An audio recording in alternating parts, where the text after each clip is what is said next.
আজকে হলো 19শে এপ্রিল 2025।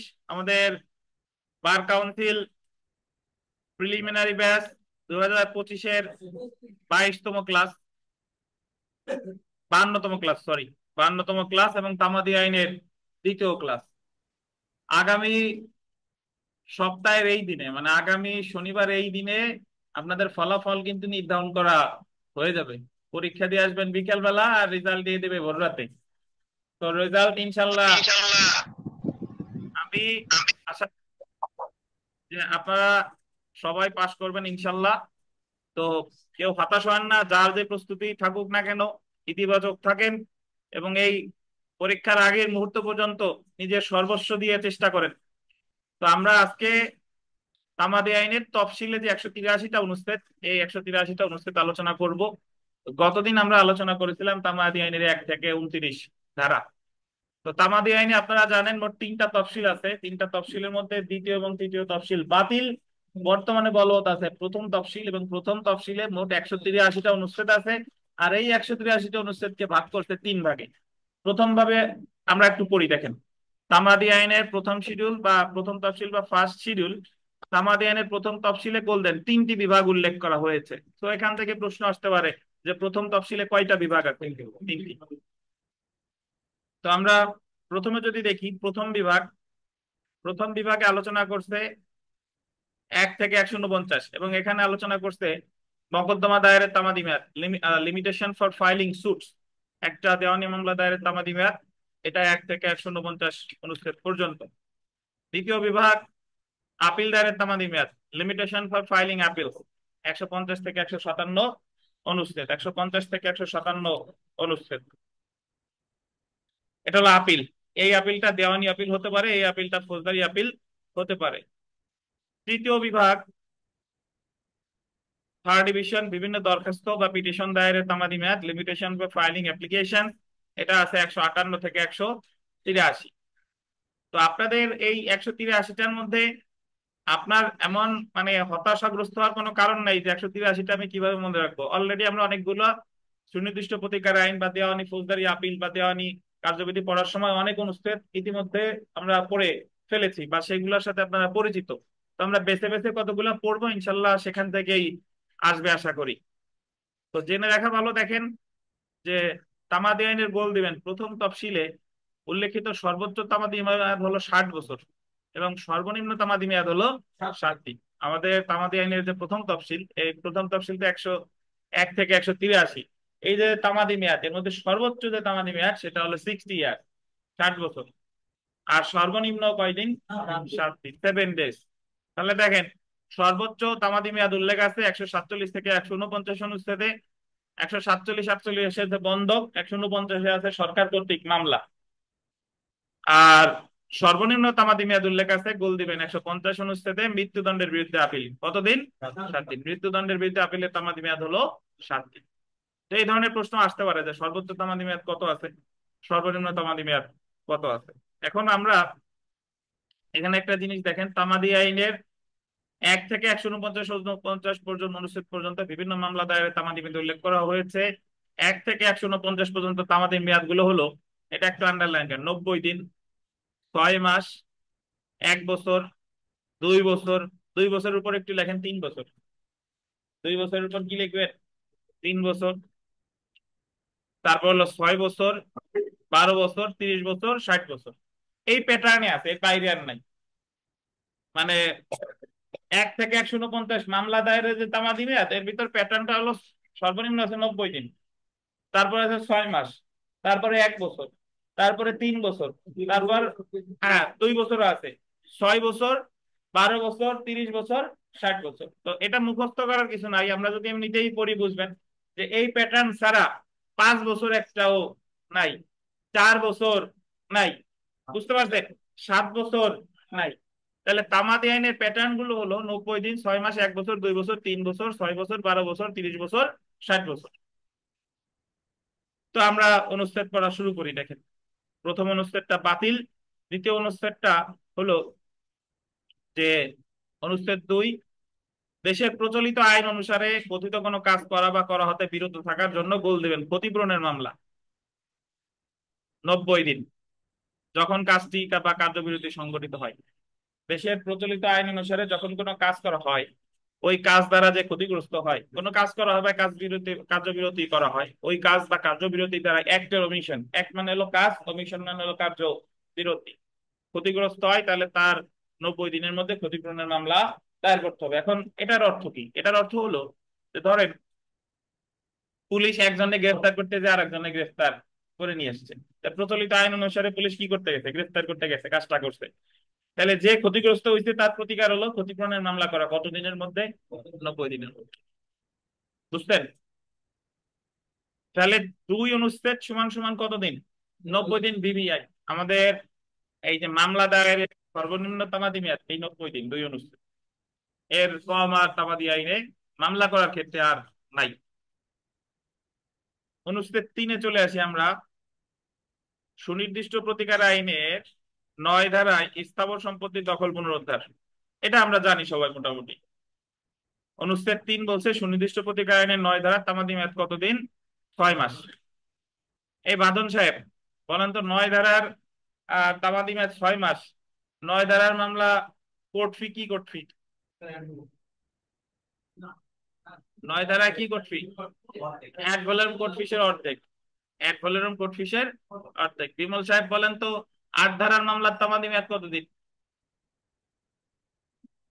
সুনির্দিষ্ট প্রতিকার আইনের 8 ও 42, 12 বছর। 8 ও 42, 12 বছর। 5, 6, 7, 8, 9, কিছু করা লাগবে না, 10-এ চলে আসেন। 10,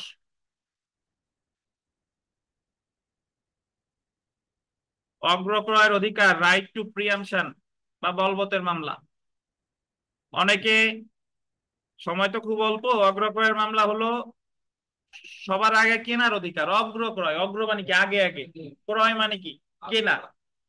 ধরেন 3 ভাই আছে, করিম, কবির আর গণেশ। 3 ভাইয়ের মধ্যে করিম তার জায়গা বিক্রি করবে।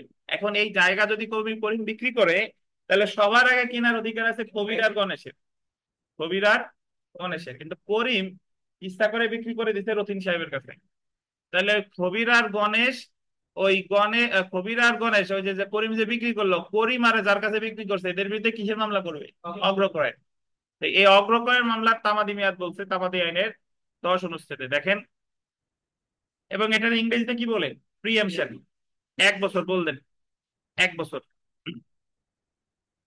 এবং গতদিন আমরা বিস্তারিত ব্যাখ্যা করি নাই, এই ডান সাইডে একটু লক্ষ্য করেন। যখন ক্রেতা যে বিক্রয়ের বিরুদ্ধে মামলা করা হবে, সেই বিক্রিত সমস্ত সম্পত্তিতে, আন্ডারলাইন করেন, প্রত্যক্ষ দখল গ্রহণ করে। প্রত্যক্ষ দখল, যে কিনছে, রতিন সাহেব যদি করিমের জমিতে দখলে চলে যায় ক্রেতা, তাহলে তখন থেকে 1 বছর। অথবা আহ প্রত্যক্ষ দখল স্বীকার করে না, যে ক্ষেত্রে বিক্রয় দলিল শুধুমাত্র রেজিস্ট্রিকৃত হয়। রতিন দখলে যায় নাই, করিমের জমি করিমেরই আছে, বাট জমিটা, দলিলটা রেজিস্ট্রি হয়েছে, তাহলে রেজিস্ট্রেশন থেকে 1 বছর। অথবা দখলে গেলে দখল থেকে 1 বছর। যদি দখলেও না যায়, যদি রেজিস্ট্রেশনও না হয়, সেই ক্ষেত্রে আবার 6 বছর। তামাদি 120 অনুচ্ছেদ। অগ্রক্রয়ের মামলার তামাদি মেয়াদ 10 অনুচ্ছেদেও আছে, 120-এও আছে। কিভাবে? অগ্রক্রয় যে কিনছে, সে যদি ওই ক্রয়কৃত সম্পত্তির দখলে যায়, দখল থেকে কয় বছর? 1 বছর। যদি দখলে যায় নাই, বাট যে বেচা কেনাটা হয়েছে এই দলিলটা নিবন্ধিত, তাহলে নিবন্ধনের তারিখ থেকে 1 বছর। দখলেও যায় নাই, নিবন্ধিত হয় নাই, তাহলে সেই ক্ষেত্রে কত বছর? 6 বছর। তামাদি আইনের কত অনুচ্ছেদ? 120। 100।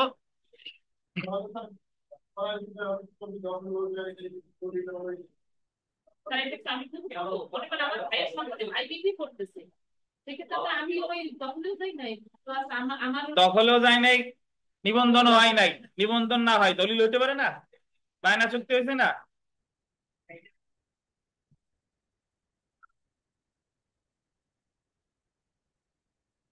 জি, জি, জি, জি। আপনার বিয়ে শাদী কাজে এসে কবুল পড়ায় নাই, কিন্তু আংটি পরাই ফেলছেন। বুঝছেন?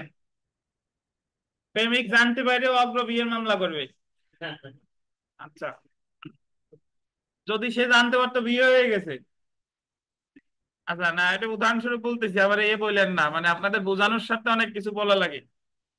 দেখেন, তাহলে অগ্রক্রয়ের মামলার তামাদি মেয়াদ 10 অনুচ্ছেদ অনুসারে কত বছর? 1 বছর। এখন বিষয়টা শুনেন যে আমাদের এই তামাদি আইনের অধীন অগ্রক্রয়ের মামলার তামাদি মেয়াদ 1 বছর, কিন্তু রাষ্ট্রীয় অধিগ্রহণ ও প্রজাস্বত্ব আইন 1950, রাষ্ট্রীয় অধিগ্রহণ ও প্রজাস্বত্ব আইন 1950-এর 96 ধারা অনুসারে অগ্রক্রয় মামলার তামাদি মেয়াদ 3 বছর। কি একটু লিখে নিতে পারেন? রাষ্ট্রীয় অধিগ্রহণ ও প্রজাস্বত্ব আইন 1950, রাষ্ট্রীয় অধিগ্রহণ ও প্রজাস্বত্ব আইন 1950-এর 96 অনুচ্ছেদ অনুসারে অগ্রক্রয়ের তামাদি মেয়াদ 3 বছর। ব্র্যাকেটে লিখে রাখেন কৃষি জমির ক্ষেত্রে।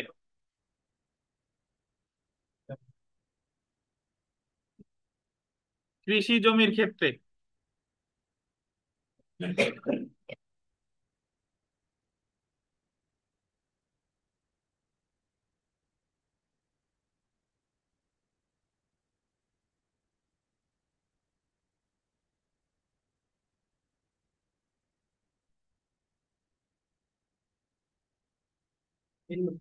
3 বছর, জি। বুঝতে পারছেন? অগ্রক্রয় যারা বুঝেন নাই, খুব সংক্ষেপে আমি আরেকবার বলতেছি। অগ্রক্রয় হলো সবার আগে কেনার অধিকার। অগ্রক্রয় মামলার তামাদি মেয়াদ 1 বছর। যদি সম্পত্তির দখল ক্রেতা দখল গ্রহণ করে, দখল থেকে 1 বছর। দখল গ্রহণ করুক বা না করুক, জমিটা দলিলটা নিবন্ধিত হইলে 1 বছর। যদি দখলও গ্রহণ করে নাই, দলিলটা নিবন্ধিত হয় নাই, তাহলে অগ্রক্রয় মামলার তামাদি মেয়াদ 6 বছর, তামাদি আইনের 120। আর যদি ওই ওই মামলাটা হয় রাষ্ট্রীয় অধিগ্রহণ এবং প্রজাস্বত্ব আইনের 93 ধারার অধীন, তাহলে সেই ক্ষেত্রে অগ্রক্রয়ের তামাদি মেয়াদ কত বছর? 3 বছর। এখন অগ্রক্রয়ের মামলা সাধারণত এই যে 10 অনুচ্ছেদের যে মামলাটা, এটা হলো মুসলিম আইনের অধীন অগ্রক্রয়। মুসলিম আইনের অধীন অগ্রক্রয়। আপনারা প্রতিটা বিষয় এতটা ব্যাপক যে যে কোনো এক একটা অনুচ্ছেদ নিয়ে এক একটা ক্লাস করানো যায়। তো অগ্রক্রয় হচ্ছে মুসলিম আইনের অধীন আছে, এই রাষ্ট্রীয় অধিগ্রহণ ও প্রজাস্বত্ব আইনের অধীনে আছে। নন এগ্রিকালচার অ্যান্ড টেনেন্সি অকৃষি প্রজাস্বত্ব আইনের অধীনে আছে 1949 সালের। আবার আছে ওই যে ল্যান্ড রিফর্ম অর্ডিন্যান্স 1984 অধীনে আছে। তো এই এক অগ্রক্রয় নিয়ে আর এক অগ্রক্রয় নিয়ে আগামী 6 দিন কাটায় নিয়ে যায়। তো আমাদের অপ্রাসঙ্গিক অত দরকার নাই। জাস্ট 10 অনুচ্ছেদ, অগ্রক্রয় 1 বছর। আর যদি দখলও গ্রহণ না করে, যদি দলীয় নিবন্ধিত না হয়, তাহলে 6 বছর। আর রাষ্ট্রীয় অধিগ্রহণ আইন অনুসারে কত বছর? 3 বছর। ধন্যবাদ।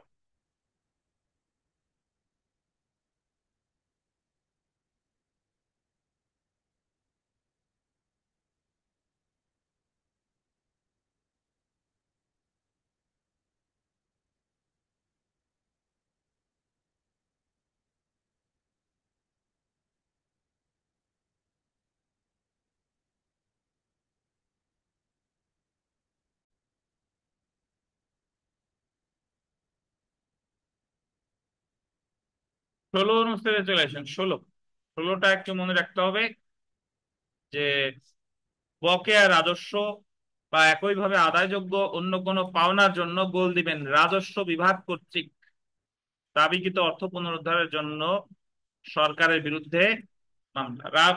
রাজস্ব বিভাগ বকেয়া রাজস্ব আদায় করার জন্য মামলা করেছে সরকারের বিরুদ্ধে, তামাদি মেয়াদ 1 বছর। 16 অনুচ্ছেদে অর্থ আদায়ের মামলা, তো তামাদি মেয়াদ কতদিন? 1 বছর।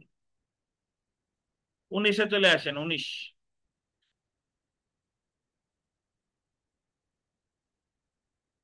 মিথ্যা বা অন্যায় কারাদণ্ড, ফলস ইমপ্রিজনমেন্ট ভোগের জন্য ক্ষতিপূরণ আদায়ের মামলা।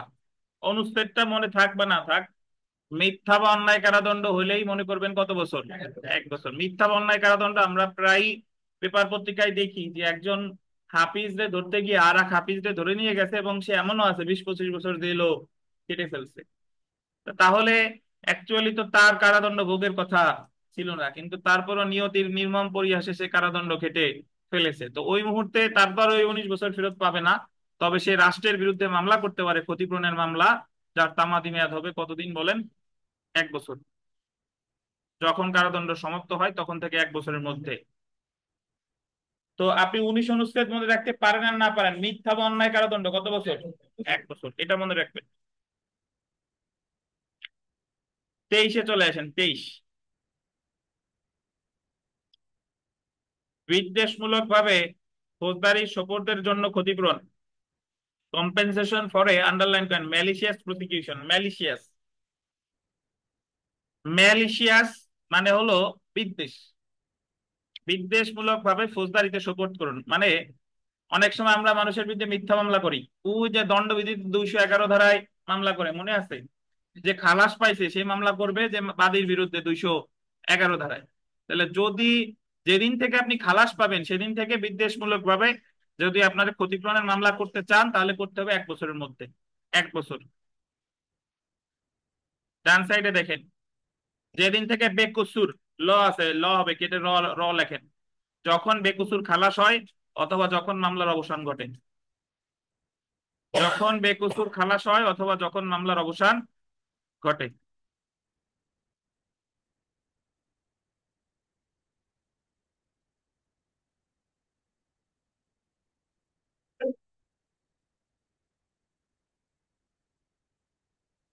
জি, দেখেন, বিদ্বেষমূলক ভাবে ফৌজদারিতে সোপর্দের জন্য ক্ষতিপূরণ 1 বছর। তো যদি আমি বলি যে অন্যায় কারাদণ্ড আর বিদ্বেষমূলক ভাবে ফৌজদারিতে সোপর্দ, এই দুইটা পার্থক্য কি? অন্যায় কারাদণ্ড হলো অলরেডি কারাদণ্ড ভোগ করে ফেলেছে, আর বিদ্বেষমূলক ভাবে ফৌজদারিতে সোপর্দ মানে হলো আপনি দীর্ঘদিন ধরে একটা মামলায় আসামি ছিলেন, খালাসপ্রাপ্ত হয়েছেন। তাহলে খালাসপ্রাপ্ত যদি হই তার মানে প্রমাণিত হলো যে আমি আদৌ দোষী ছিলাম না, কিন্তু শুধু শুধুই আমার বিরুদ্ধে এই অভিযোগটা আনা হয়েছিল। তাহলে সেই ক্ষেত্রে আপনি ক্ষতিপূরণের মামলা করতে পারবেন কত বছর? 1 বছর। আমরা 24-25 একসাথে মনে রাখবো।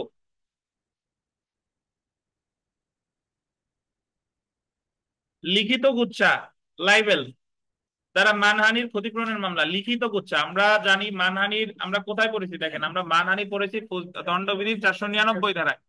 একজনের বিরুদ্ধে আর একজন যদি বাজে কথা বলে কোনো তৃতীয় ব্যক্তির সামনে, তখনই সেটা হয়ে যায় মানে কথা বলতে পারে, লিখে বলতে পারে, আকার ইঙ্গিতে বলতে পারে, ইশারায়ও বলতে পারে। তো লিখিত কুৎসা যদি মানে লিখে আপনার বিরুদ্ধে বাজে কথা লিখে, সেই ক্ষেত্রে মানহানির তামাদি মেয়াদ 1 বছর। আর 25 অনুচ্ছেদটা দেখেন, মৌখিক কুৎসার বলে স্ল্যান্ডার, স্ল্যান্ডার তারা মানহানির জন্য ক্ষতিপূরণের মামলা, এটাও 1 বছর। তাহলে লিখিত কুৎসাও 1 বছর, আর মৌখিক কুৎসাও 1 বছর। বুঝতেন? তো আপনার অনুচ্ছেদ মনে থাকতেই না থাকতেই পারে, 24-25 ধরেন আপনার মনে নাই, কিন্তু মানহানির তামাদি মেয়াদে 1 বছর, এটা তো থাকা উচিত। লিখিত কুৎসা বা মৌখিক কুৎসা কত বছর? 1 বছর।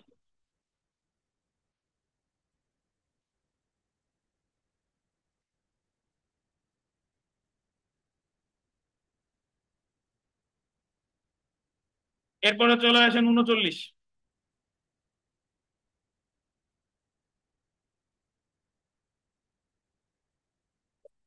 স্থাবর সম্পত্তিতে গোলদেন অনধিকার প্রবেশ, ট্রেসপাসের জন্য ক্ষতিপূরণের মামলা।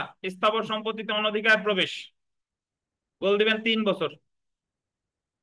স্থাবর সম্পত্তিতে অনধিকার প্রবেশ, আপনার জমিতে আপনার অনুমতি ছাড়া প্রবেশ করছে, এটাকেই বলে অনধিকার প্রবেশ। ক্রিমিনাল ট্রেসপাস সংজ্ঞায়িত করছে দণ্ডবিধির 441 ধারায়, মনে আছে কিনা? আর সাজা আছে 447 ধারায়, 3 মাস 500, 3 মাস 500। তাহলে আপনি যদি দেওয়ানি মামলা করতে চান যে স্থাবর সম্পত্তিতে অনধিকার প্রবেশ করেছে, এবং এই জায়গায় আপনাদের আরো একটু দেওয়ানি কার্যবিধি আমি মনে করাই দিই। স্থাবর সম্পত্তিতে অনধিকার প্রবেশের জন্য ক্ষতিপূরণের মামলা করলে স্থাবর সম্পত্তি যে জায়গায় মামলা সেই জায়গায়, আর অস্থাবর সম্পত্তির ক্ষতিপূরণের মামলা করলে 19 ধারা অনুসারে বিবাদীর বাড়ি যে জায়গায় অথবা কজ অফ অ্যাকশন ঘটছে যে জায়গায় সেই জায়গা। বুঝছেন? তো তাহলে আমরা স্থাবর সম্পত্তিতে অনধিকার প্রবেশের জন্য ক্ষতিপূরণের মামলা তামাদি মেয়াদ কত বছর? 3 বছর। ট্রেসপাস, ট্রেসপাস মানে হলে অনধিকার প্রবেশ। অনুচ্ছেদ 40 বিবিআই, গ্রন্থ সত্য বা কপিরাইট। বা অন্য কোনো বিশেষ সুবিধা লঙ্ঘনের গোল দিবেন ক্ষতিপূরণের মামলা। গ্রন্থসত্ত্ব, হোয়াট ইজ গ্রন্থসত্ত্ব?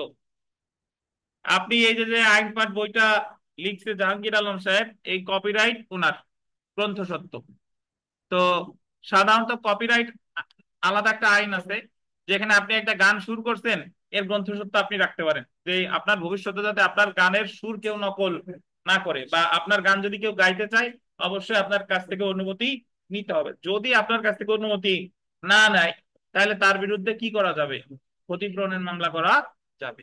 এটাই গানের ক্ষেত্রে হয়, সৃজনশীল যে কোনো কাজের ক্ষেত্রে হয়, গান, তারপরে লেখা, উপন্যাস, সিনেমা, এই সবগুলাই হবে। Even YouTube video, YouTube video যার চ্যানেল কপিরাইট তার। তাহলে অনধিকারের এর ক্ষতিপূরণ কত বছর? 3 বছর। কপিরাইটের ক্ষতিপূরণ কত বছর? 3 বছর। 44 অনুচ্ছেদ বিবিআই, আর্টিকেল 44। নাবালকের অভিভাবক কর্তৃক কোনো সম্পত্তি হস্তান্তর করা হলে, আন্ডারলাইন করেন পুরোটা, নাবালকের অভিভাবক কর্তৃক, নাবালকের অভিভাবক কর্তৃক কোনো সম্পত্তি হস্তান্তর করা হলে তা বাতিল করার জন্য নাবালক যে সাবালক হয়েছে তার কর্তৃক মামলা গোল দিবেন 3 বছর। আপনি যখন নাবালক তখন আপনার অভিভাবক আপনার একটা সম্পত্তি হস্তান্তর করছে। এখন আপনি যখন সাবালক হলেন, আপনি বুঝতে পারলেন যে এটা আপনার স্বার্থের পরিপন্থী, উনি আমার স্বার্থের কথা বিবেচনা না করেই হস্তান্তরটা করেছিল, তাহলে ওই হস্তান্তরটা আপনাকে বাতিলের জন্য মামলা করতে হবে কত বছরের মধ্যে? 3 বছর। 3 বছর, বুঝতে পারছেন? এবং এই 44 অনুচ্ছেদ থেকে বিজিএস পরীক্ষায়, লাস্ট বিজিএস পরীক্ষায় একটা প্রশ্ন আসছে, জাস্ট আপনি যদি 44 অনুচ্ছেদ পারেন, তাহলে আপনি 5 নয়ের মধ্যে অ্যাটলিস্ট 3 পাবেন। একটা ফ্যাক্ট বলছে অমুক সালে নাবালক এর অভিভাবক তার সম্পত্তি হস্তান্তর করছে, সাবালক হয়েছে এত তারিখে, 4 বছর পরে সে মামলা করছে, তার মামলা তামাদিতে বাড়িতে হবে কিনা? অবশ্যই বাড়িতে হবে, কারণ নাবালক কর্তৃক মামলা করতে হবে কত বছরের মধ্যে? বুঝছেন? 48, 49, 48, 49 আমরা ইতিমধ্যে জানি। 48 অনুচ্ছেদ হলো অস্থাবর সম্পত্তি দখল উদ্ধার, 11 ধারা। আর 49 হলো আপনার অস্থাবর সম্পত্তি দখল উদ্ধার, ওটাও 11 না, ওটা 10। 49 হলো 10, 49 হলো 10। আর 48 হচ্ছে এসআর অ্যাক্টের 11। তো আপনার 10-11 মিলাই যাইতেই পারে, সমস্যা নেই। আপনি শুধু মনে রাখবেন অস্থাবর সম্পত্তি দখল উদ্ধার কত বছর? 3 বছর। কত বছর? 3 বছর। এখন যারা দেওয়ানি কার্যবিধির এক্সপার্ট তাদের কাছে বলি যে অস্থাবর সম্পত্তির দখল উদ্ধারের মামলা 3 বছর, আঞ্চলিক এখতিয়ার নির্ধারিত হতে হবে কত ধারায়? যে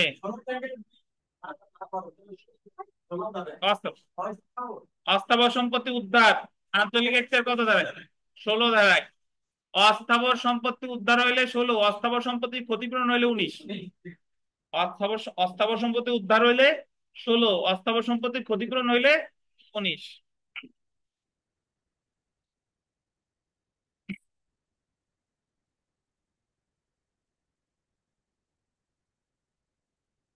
তো আপনার 48, 49 জাস্ট মনে রাখবেন অস্থাবর সম্পত্তির উদ্ধার 48, 49 কত বছর? 3 বছর। কি হয়েছে মাহবুব, মাহবুব সাহেব, শরীরে একটা জোশ আসছে মনে হচ্ছে। আচ্ছা দেখেন, তাহলে আমরা 50 পর্যন্ত কি কি পড়লাম দেখেন। আমরা 2 পড়ছি, 3 পড়ছি, তারপরে 10 পড়ছি, 16 পড়ছি, 19 পড়ছি, 23 পড়ছি, 24 পড়ছি, 25 পড়ছি, 39 পড়ছি, 40 পড়ছি, 44 পড়ছি, 48 পড়ছি, 49। 49 পড়ে নাই, 48, হ্যাঁ 49 পড়ছি, 48 আর 49। আমরা চলে আসি একটা টেকনিক, দেখেন অর্থ আদায়ের মামলা, অর্থ আদায়ের মামলা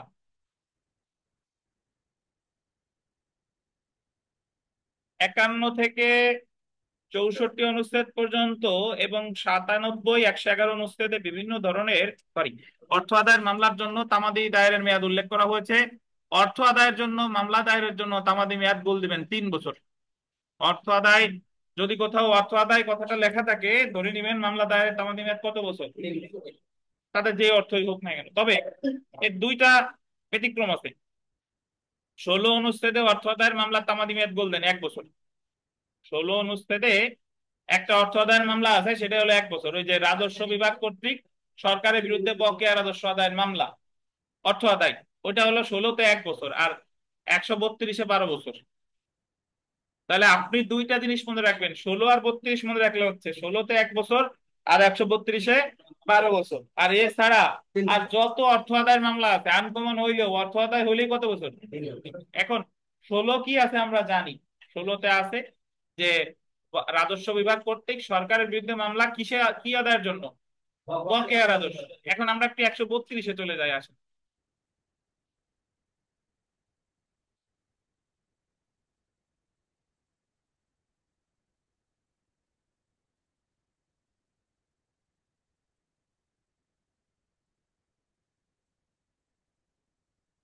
না, যে প্রাপ্য টাকার জন্য স্থাবর সম্পত্তি দায়বদ্ধ থাকে তা আদায়ের জন্য মামলা।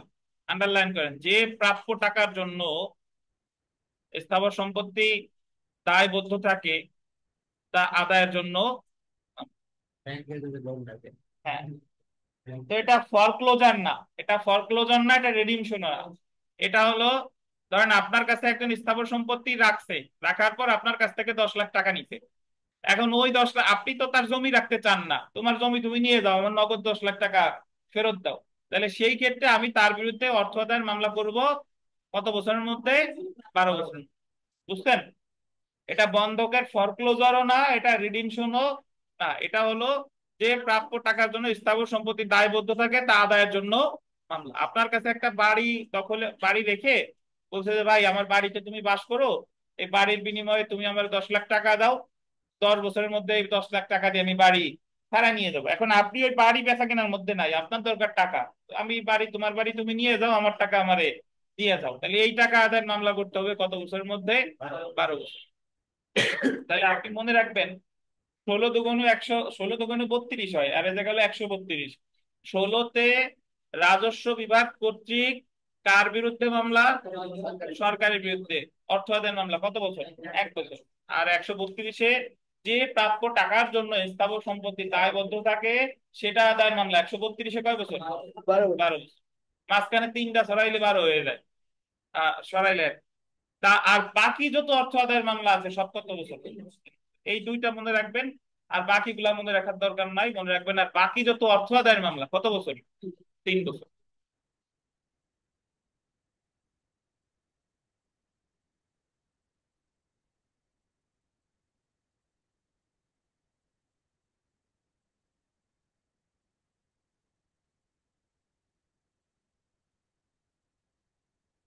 57 নুসেরটা দেখেন, 57 নুসের। আমি যত জায়গায় অর্থ আদায়ের মামলার রেফারেন্স দিচ্ছি যে অর্থ আদায়ের মামলা 3 বছর, সেই 3 বছর অনুচ্ছেদটা হলো 97, সরি 57 নুসের। অর্থের মাধ্যমে পরিশোধযোগ্য কর্য বা দেয়া অর্থ আদায়ের জন্য মামলা বল দিবেন 3 বছর। তাহলে আপনি 16 আর 100, 16তে 1 বছর অর্থ আদায়ের মামলা, 132-এ 12 বছর, এই দুইটা ছাড়া যত অর্থ আদায়ের মামলা আছে সব কত বছর, 3 বছর।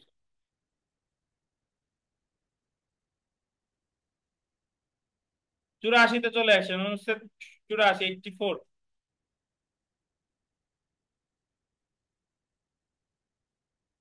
কোন মামলা বা নির্দিষ্ট কোনো কাজ বাবদ খরচের জন্য, যে ক্ষেত্রে উক্ত খরচ পরিশোধের কোনো সময় নির্দিষ্ট করে, আন্ডারলাইন করবেন, নির্দিষ্ট করে কোনো প্রকাশ্য চুক্তি হয়নি, সেক্ষেত্রে অ্যাডভোকেট কর্তৃক এমন খরচার জন্য মামলা। অ্যাডভোকেট মক্কেলের কাছে টাকা পাবে, কাজ করে দিছি টাকা দাও, বলে নাই কবে দিবে, এখন আজ দেই কাল দেই করে আর দেয় না, এখন অ্যাডভোকেটেরও মামলা করা লাগবে উকিলের বিরুদ্ধে। এটারও তামাদি মেয়াদ দেখেন 3 বছর। কতবার এই প্রশ্নটা এসেছে, অ্যাডভোকেট কর্তৃক খরচ আদায়ের মামলার তামাদি মেয়াদ কত বছর, 3 বছর। কত অনুচ্ছেদ, 84। আপনাদের অনুচ্ছেদ মনে না রাখতে পারলে খুব বেশি সমস্যা নাই, দুই একটা অনুচ্ছেদ আসবে যে এই, তাও সেগুলা মানে গুরুত্বপূর্ণ গুলা যে কত অনুচ্ছেদে আছে। আপনি জাস্ট তামাদি আইনে যে জিনিসটা মনে রাখবেন, মামলা কোন মামলা কত বছর, কোন মামলা কত বছর।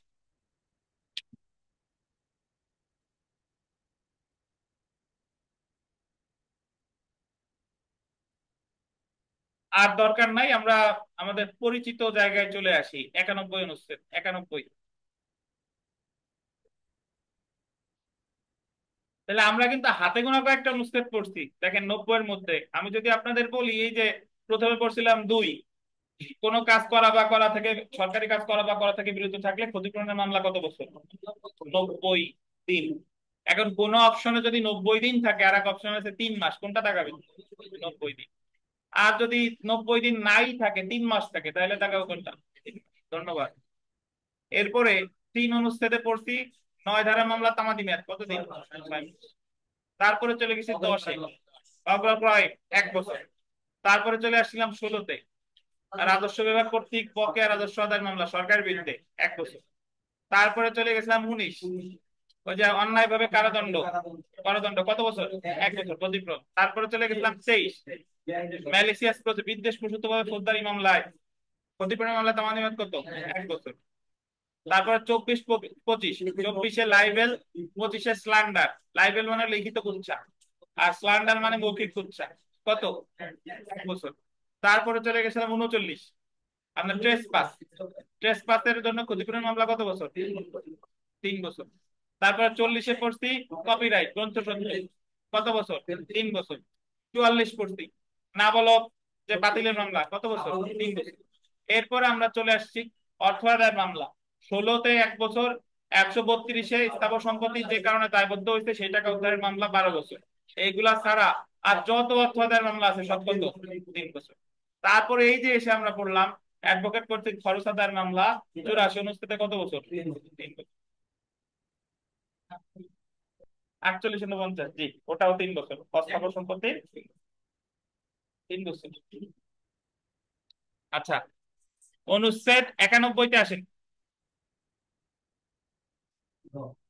দলিল রদ সেটা সাইড বা বাতিলের জন্য 39 ধারা মামলা, সুনির্দিষ্ট প্রতিকার আইনের 39 ধারা মামলার তাবাদি মেয়াদ কত বছর?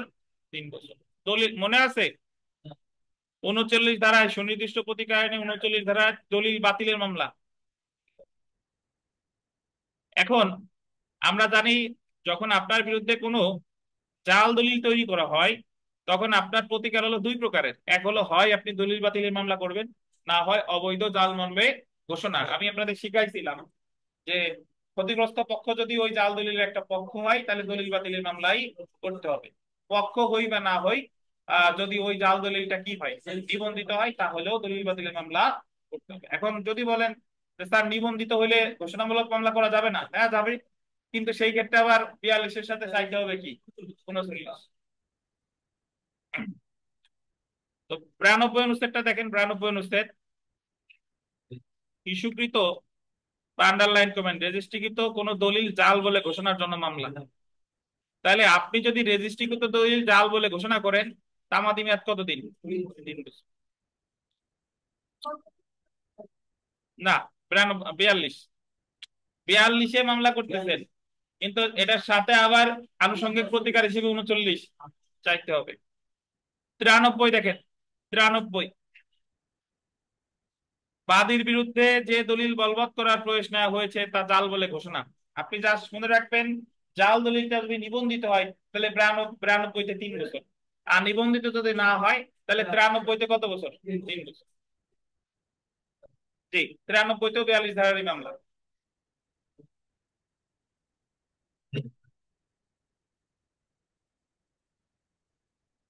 তাহলে 91 দলিল রদ বা দলিল বাতিল আর কি, 3 বছর। 92 অবৈধ জাল নামে ঘোষণা নিবন্ধিত দলিল, 3 বছর। আর অন্যান্য দলিল অবৈধ বলে ঘোষণা 93, কত বছর? 3 বছর। চলে আসেন 95, 96। তাহলে দলিল সংশোধনের মামলা 95, 93। দলিল সংশোধনের মামলা করে সুনির্দিষ্ট প্রতিকার আইনের কত ধারায়? 31 ধারা, 31 ধারা। তো দলিল সংশোধন দেখেন, প্রতারণামূলক ভাবে যে ডিক্রি নেওয়া হয়েছে তা রদ করার জন্য মামলা। কোন ডিক্রি যদি প্রতারণামূলক ভাবে নেওয়া হয়, তার সংশোধন বা রদ যদি বলতে পারেন, মামলা কত বছর? 3 বছর। কত 90 অনুচ্ছেদ? 95। 93টা হলো ভুলের কারণে, 3 বছর। ওই যে তখন আমরা পড়ছিলাম যে দলিল সংশোধনের মামলার তামাদি মেয়াদ আছে 3 বছর, 95 আর 93, 95-তে আছে প্রতারণা, 93-তে আছে কি ভুল। দেলোয়ার বলেন, শুধুমাত্র ভুলের কারণে চুক্তি রদ করা যায় না, কত ধারায় আছে? 36 ধারা। এই তো লাইনে আসছেন, দেখেন। আর রুবেল কো, লাল মিয়া কো?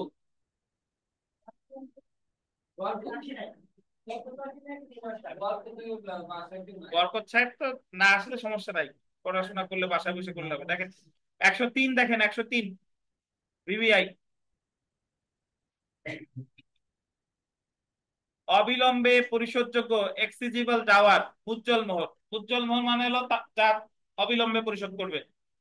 মুসলমান মহিলা কর্তৃক মামলা, আপনি মনে রাখবেন, দেন মোহরের মামলা হইলেই কত বছর? 3 বছর। দাওয়ার, হ্যাঁ, শুধুমাত্র ভুলের জন্য চুক্তি রোধ করা যায় না, 36 ধারা সুনির্দিষ্ট প্রতিকার আইনের। আচ্ছা, তাহলে দাওয়ার অ্যাকচুয়ালি শুধুমাত্র কোন ধর্মের বিবাহের ক্ষেত্রে প্রযোজ্য? মুসলিম। দুইটা জিনিস আপনারা হয়তোবা উল্টাই ফেলেন, একটা হলো দাওয়ার আর একটা হলো ডাউরি। দাওয়ার মানে হলো মোহরানা, আর ডাউরি মানে হচ্ছে যৌতুক। ডাউরি মানে হলো যৌতুক।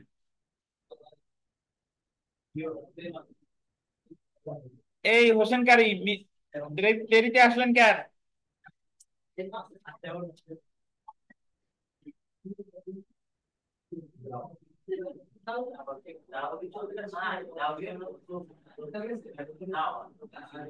দেখেন তাহলে, অবিলম্বে পরিশোধযোগ্য এক্সিজিবল ডাওয়ার মুজ্জ্বল মোহরের জন্য মামলা গোল দিবেন 3 বছর। 104 দেখেন, বিলম্বিত দেনমোহর ডেফারেড দাওয়ারের জন্য একজন মুসলিম মহিলা কর্তৃক মামলা দায়েরের ক্ষেত্রে তামাদি মেয়াদ 3 বছর। তাহলে আপনি মনে রাখবেন, মোহরানা হইলেই কত বছর? হিন্দু মহিলা মোহরানার মামলা করলে কত বছর? আসসালামু আলাইকুম। জি। আচ্ছা দেখেন, তাহলে যদি দাওয়ারের কথা বলে, এক্সিজিবল ডাওয়ার বা মুজ্জ্বল মোহর বা বিলম্বিত দেন মোহর যাই হোক না কেন, কত বছর? 3 বছর। তবে একটা জিনিস দেখেন, যে বিলম্বিত দেন মোহর 104 যেটা, একটা একবারে ডান সাইড দেখেন, মৃত্যু বা তালাক দ্বারা যখন বিবাহ বিচ্ছেদ হয়, বিলম্বিত দেন মোহর চাওয়া হয় যখন বিবাহ বিচ্ছেদ হয়। বিবাহ বিচ্ছেদটা স্বামীর মৃত্যুর কারণেও হতে পারে, তালাকের কারণেও হতে পারে। তাহলে বিলম্বিত দেন মোহরের প্রশ্ন তখনই উঠে যখন বৈবাহিক সম্পর্কটার অবসান হয়।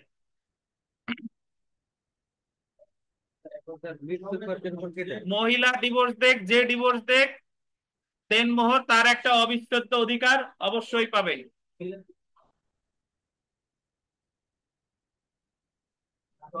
109 অনুচ্ছেদ দেখেন, 109, বাদী স্থাবর সম্পত্তি থেকে প্রাপ্ত যে মুনাফা বিবাদী অন্যায়ভাবে গ্রহণ করেছে তার মামলা। স্থাবর সম্পত্তি দেন, স্থাবর সম্পত্তি থেকে যে মুনাফা পেয়েছে, স্থাবর সম্পত্তি থেকে যে মুনাফা পেয়েছে সেটা আদায়ের মামলা। মধ্যবর্তী মুনাফা আদায়ের মামলা 3 বছর। যদি আপনাকে বলে মিন প্রফিট আদায়ের মামলা, কত বছর তামাদি মেয়াদ? 3 বছর। কত অনুচ্ছেদ? 109। 109। হ্যাঁ বলেন। ওয়ালাইকুম আসসালাম, জি। আচ্ছা তাহলে আমরা 103-4 মনে রাখলাম দেনমোহর দিয়া। এক্সিজিবল ডাওয়ার আর বিলম্বিত ডিফার্ড ডাওয়ার যাই হোক না কেন, দেনমোহর হলেই কত বছর? 3 বছর। আর মধ্যবর্তী মুনাফা 109 অনুচ্ছেদে কত বছর? 3 বছর। আমরা চলে আসি 113। 113 আপনাদের পরিচিত লাগার কথা। 113 হলো যে স্পেসিফিক পারফরমেন্স অফ কন্ট্রাক্ট, এটার মামলার তামাদি মেয়াদ হচ্ছে 113-তে কত বছর? 1 বছর। এবং এর পাশে ছোট্ট করে একটা পাস লেখা আছে, বা আপনাদের নতুন বইতে অনেক কিছু থাকতে পারে, এটা নিচে আছে ফুট নোট। আমাদের তামাদি আইন সর্বশেষ সংশোধিত হয় 2004 সালে। 4 সালের আগে এই ধারাটা এই অনুচ্ছেদটা ছিল 3 বছর। 4 সালে এটা করা হয় কত বছর? 1 বছর। তাহলে 113 অনুচ্ছেদ হলো কত ধারার মামলার তামাদি মেয়াদ? সুনির্দিষ্ট প্রতিকার আইনের 12 ধারা। ডান সাইডটা দেখেন, ডান সাইডে আমি মানে চুক্তি পালনের জন্য নির্ধারিত তারিখ যখন থাকে তখন থেকে হবে, অথবা যখন অনুরূপ তারিখ থাকে না তখন বাদী যখন অবগত হয় তখন থেকে। বুঝেন নাই বোধহয়। ধরেন টাকা দেওয়ার কথা বললাম যে তোমার কাছে জমি বিক্রি করছি, তুমি 6 মাসের মধ্যে টাকা দিবা, তাহলে তোমার জমি দলিল করে দিব। 6 মাসের মধ্যে না দিলে কিন্তু তোমার কাছে আর জমি বিক্রি করব না। তো 6 মাসের মধ্যে সে যদি না দেয় তাহলে আমি তার বিরুদ্ধে মামলা করব, ওই 6 মাস থেকে তামাদি মেয়াদ গণনা শুরু হবে। আর যদি কোনো তারিখ নির্ধারিত নাই, আজ দেই কাল দেই বিভিন্ন দেই দেবো দেবো করে যেদিন বলবে যে না আর দেবো না, সেদিন থেকে 1 বছর। তাহলে যদি নির্দিষ্ট তারিখ থাকে তখন থেকে 1 বছর, যদি নির্দিষ্ট তারিখ না থাকে যখন থেকে অস্বীকার করা হবে তখন থেকে 1 বছর। কি দেলোয়ার, ল কলেজে তো এগুলো সব পড়ে আসছেন, মিলতেছে না কথার সাথে ওনাদের সাথে? আচ্ছা, সব মনে পড়তেছে আস্তে আস্তে। দেখেন, তাহলে অনুচ্ছেদ 114, যে চুক্তি প্রত্যাহার করার মামলা, rescission, for rescission of A contract, 35 ধারা মামলা। 35 ধারা মামলার তামাদি মেয়াদ আগে ছিল 3 বছর, এখন 1 বছর। তো 113 1 বছর 12 ধারার মামলা, 114 1 বছর সুনির্দিষ্ট প্রতিকার আইনের 35 ধারার মামলা। আগে কত বছর ছিল? 3 বছর।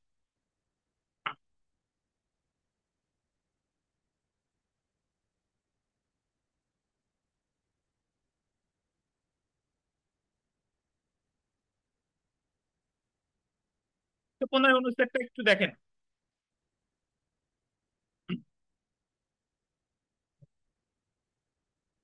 ব্যক্ত বা অব্যক্ত ভাবে যে কোনো চুক্তি যা লিখিতভাবে সম্পাদিত এবং রেজিস্ট্রিকৃত হয়নি। আপনারা একটা চুক্তি করছেন যেটা লিখিতভাবে, বাট ওটা রেজিস্ট্রি করা হয়নি, এই আইনে যার বিষয়ে বিশেষভাবে কোনো বিধান নাই, সেক্ষেত্রে ক্ষতিপূরণের মামলার তামাদি মেয়াদ কত বছর? 3 বছর। আপনি, এটা তো আপনার মনে আছে যে আমাদের 19 ধারায়, সুনির্দিষ্ট প্রতিকার আইনের 19 ধারায় যে ক্ষতিপূরণের মামলা, এই ক্ষতিপূরণের মামলার তামাদি মেয়াদটা কত ধারায় আছে? 65 অনুচ্ছেদে কত বছর? 3 বছর। আর 19 ধারায় আর্নেস্ট মানি, মানে বায়না অর্থ আদায়ের মামলাও আছে, এটা কত অনুচ্ছেদ? 97। 97। তো 65 97 কিন্তু এটা পড়ি নাই, বাট আগে থেকে আমাদের পড়া, যে আমাদের সুনির্দিষ্ট প্রতিকার আইনের 19 ধারায় যে ক্ষতিপূরণের মামলা, সেটা হলো 65 অনুচ্ছেদ। আর আমি 12 ধারা মামলা হেরে গেছি, আমি 19 ধারা মামলা করা থেকে বাড়িতে হব, কত ধারায় বলছে? 29 ধারা। বাট আমি যে বায়না অর্থ দিছিলাম আর্নেস্ট মানি, ক্ষতিপূরণের মামলা নাই করলাম, বাট তার কাছে তো আমার জমি কিনা 2 লাখ টাকা বায়না আছে, এই বায়না অর্থ আদায়ের মামলার তামাদি মধ্যে কত বছর? 3 বছর। এটা হলো 97 অনুচ্ছেদ। তো এখানে 115টা একটু দেখেন, যে ব্যক্ত বা অব্যক্ত যে কোনো চুক্তি বা লিখিতভাবে সম্পাদিত বা রেজিস্ট্রিকৃত হয়নি। আপনি একটা চুক্তি করছেন যেটা লিখিত বা রেজিস্ট্রিকৃত হয় নাই, এই আইনে বিশেষ কোনো বিধান না থাকলে ক্ষতিপূরণের মামলার তামাদি মেয়াদ কত বছর? 3 বছর। চুক্তি রিলেটেড ক্ষতিপূরণ যেটা নিবন্ধিত হয় নাই, কত বছর? 3 বছর।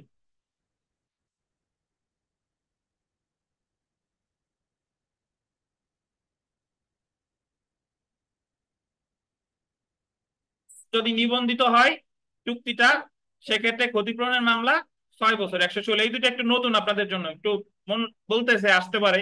তো 115-তে চুক্তি লিখিত হয়েছে নিবন্ধিত হয় নাই, ক্ষতিপূরণের মামলা কত বছর? 3 বছর। 116 অনুচ্ছেদে চুক্তি লিখিত এবং নিবন্ধিত হয়েছে, ক্ষতিপূরণের মামলা কত বছর? 6 বছর। 97। আচ্ছা, ডিক্রি জারি মামলা, যদি ডিক্রিটি নিবন্ধিত হয় নাই, 3 বছর, তামাদিনের 182। আর ডিক্রিটা যদি নিবন্ধিত হয় 6 বছর। আপনাদের আমি প্রায় অনেক প্রশ্ন শুনি যে স্যার ডিক্রি আবার নিবন্ধন হয় কেমনে? ডিক্রি নিবন্ধন হয়, আপনারা দলিল নিবন্ধন, জমি কিনে নিবন্ধন করে মিষ্টি খাওয়ান না? তো ডিক্রিও সেইভাবেই নিবন্ধন করে, ওই জায়গা যাই ডিক্রি পাইয়ে রেজিস্ট্রেশন করবেন, শেষ। আচ্ছা, 118 19, এটা মুখস্থ করা লাগবে না। পোষ্যপত্র বৈধ অবৈধ, পোষ্য মানে হচ্ছে কি দত্তক, দত্তক বৈধ অবৈধ যাই হোক না কেন, ঘোষণামূলক মামলার তাবাদি মেয়াদ 6 বছর। 118 119। কোনটা বৈধ আছে কোনটা অবৈধ আছে এটা মনে না রাখলে সমস্যা নাই। জাস্ট মনে রাখবেন দত্তক বৈধ নাকি অবৈধ। কত বছর? 6 বছর। দত্তের দোকানে রসগোল্লা না কিন্তু। দেখেন 120 অনুচ্ছেদ, দেখেন 120 বিবিআই, যার কেউ নাই তার 120 অনুচ্ছেদ আছে। মানে যে মামলা তামাদি মেয়াদ 149, 1 থেকে 149 অনুচ্ছেদের মধ্যে নাই, বাট সেটা দেওয়ানি প্রকৃতির মামলা, তাহলে তার তামাদি মেয়াদ নির্ধারিত হবে তামাদি আইনের 120 অনুচ্ছেদ অনুসারে। এটা অনেকটা বলা যেতে পারে যে মূল আইনে যেরকম ইনহেরেন্ট পাওয়ার থাকে, অন্তর্নিহিত ক্ষমতা, যে আইনে কিছু না থাকলে অন্তর্নিহিত ক্ষমতা প্রয়োগ করবে। অন্তর্নিহিত ক্ষমতা দেওয়ানি মামলার ক্ষেত্রে কত দাঁড়ায়? 151। ফৌজদারি মামলায় কত দাঁড়ায়? 561 ক। এই দুটার ভিতর পার্থক্য কি? অন্তর্নিহিত ক্ষমতা সকল দেওয়ানি আদালতের আছে, কিন্তু ফৌজদারির ক্ষেত্রে অন্তর্নিহিত ক্ষমতা আছে শুধু হাইকোর্ট ডিভিশনে। আর 561 কতে ফৌজদারি মামলা এটার বলে কোয়াশমেন্ট। বা যদি বলি যে ফৌজদারি কার্যবিধিতে কোয়াশ শব্দটার উল্লেখ আছে কত ধারায়? 232 ধারায়। কোয়াশ মানে হচ্ছে বাতিল। ওই যে চার্জে যদি ভুল থাকে তাহলে চার্জ বাতিল করতে পারে আপিল আদালত বা high court division while exercising revisional power, ফৌজদারি কার্যবিধির কত ধারায়? 232 ধারায়।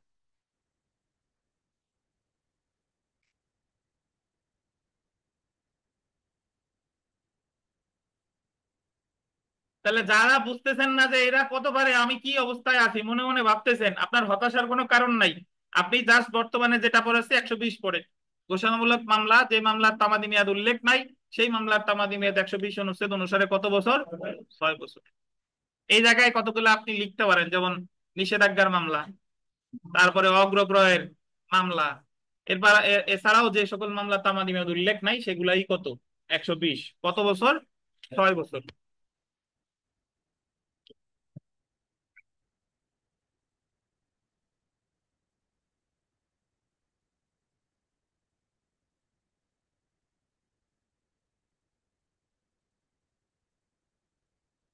128, 29 পড়বো। 128, 29 দেখেন।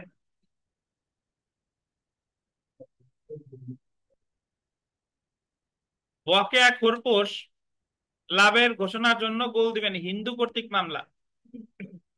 হিন্দু মহিলা হবে আর কি। খোরপোশ মানে হলো ভরণ পোষণ। খোরপোশ ভরণ পোষণ ইংরেজিতে বলে মেইনটেনেন্স। তাহলে ভরণ পোষণের মামলা হিন্দু মহিলা 128 অনুচ্ছেদ, বকেয়া খোরপোশ 12 বছর। আর 129 দেখেন, খোরপোশ লাভের অধিকার ঘোষণার জন্য হিন্দু কর্তৃক মামলা 12 বছর। তো আমাদের এই তামাদি আইনে ভরণ পোষণের মামলার মুসলিম মহিলার কোনো তামাদি মেয়েদের কথা বলে নাই। আপনি জাস্ট মনে রাখবেন 128, 29 খোরপোশের মামলা করছে কার কথা? হিন্দু মহিলা। কত বছর? 12 বছর। 128ও 12, 129ও 12।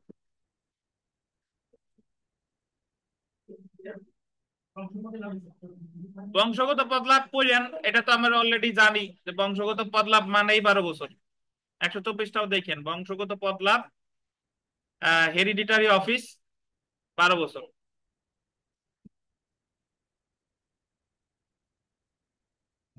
জি। আচ্ছা,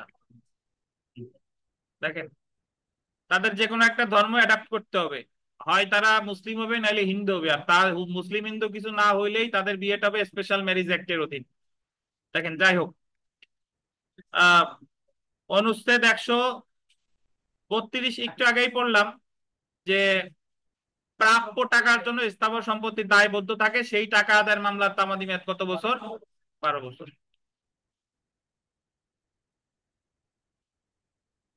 135,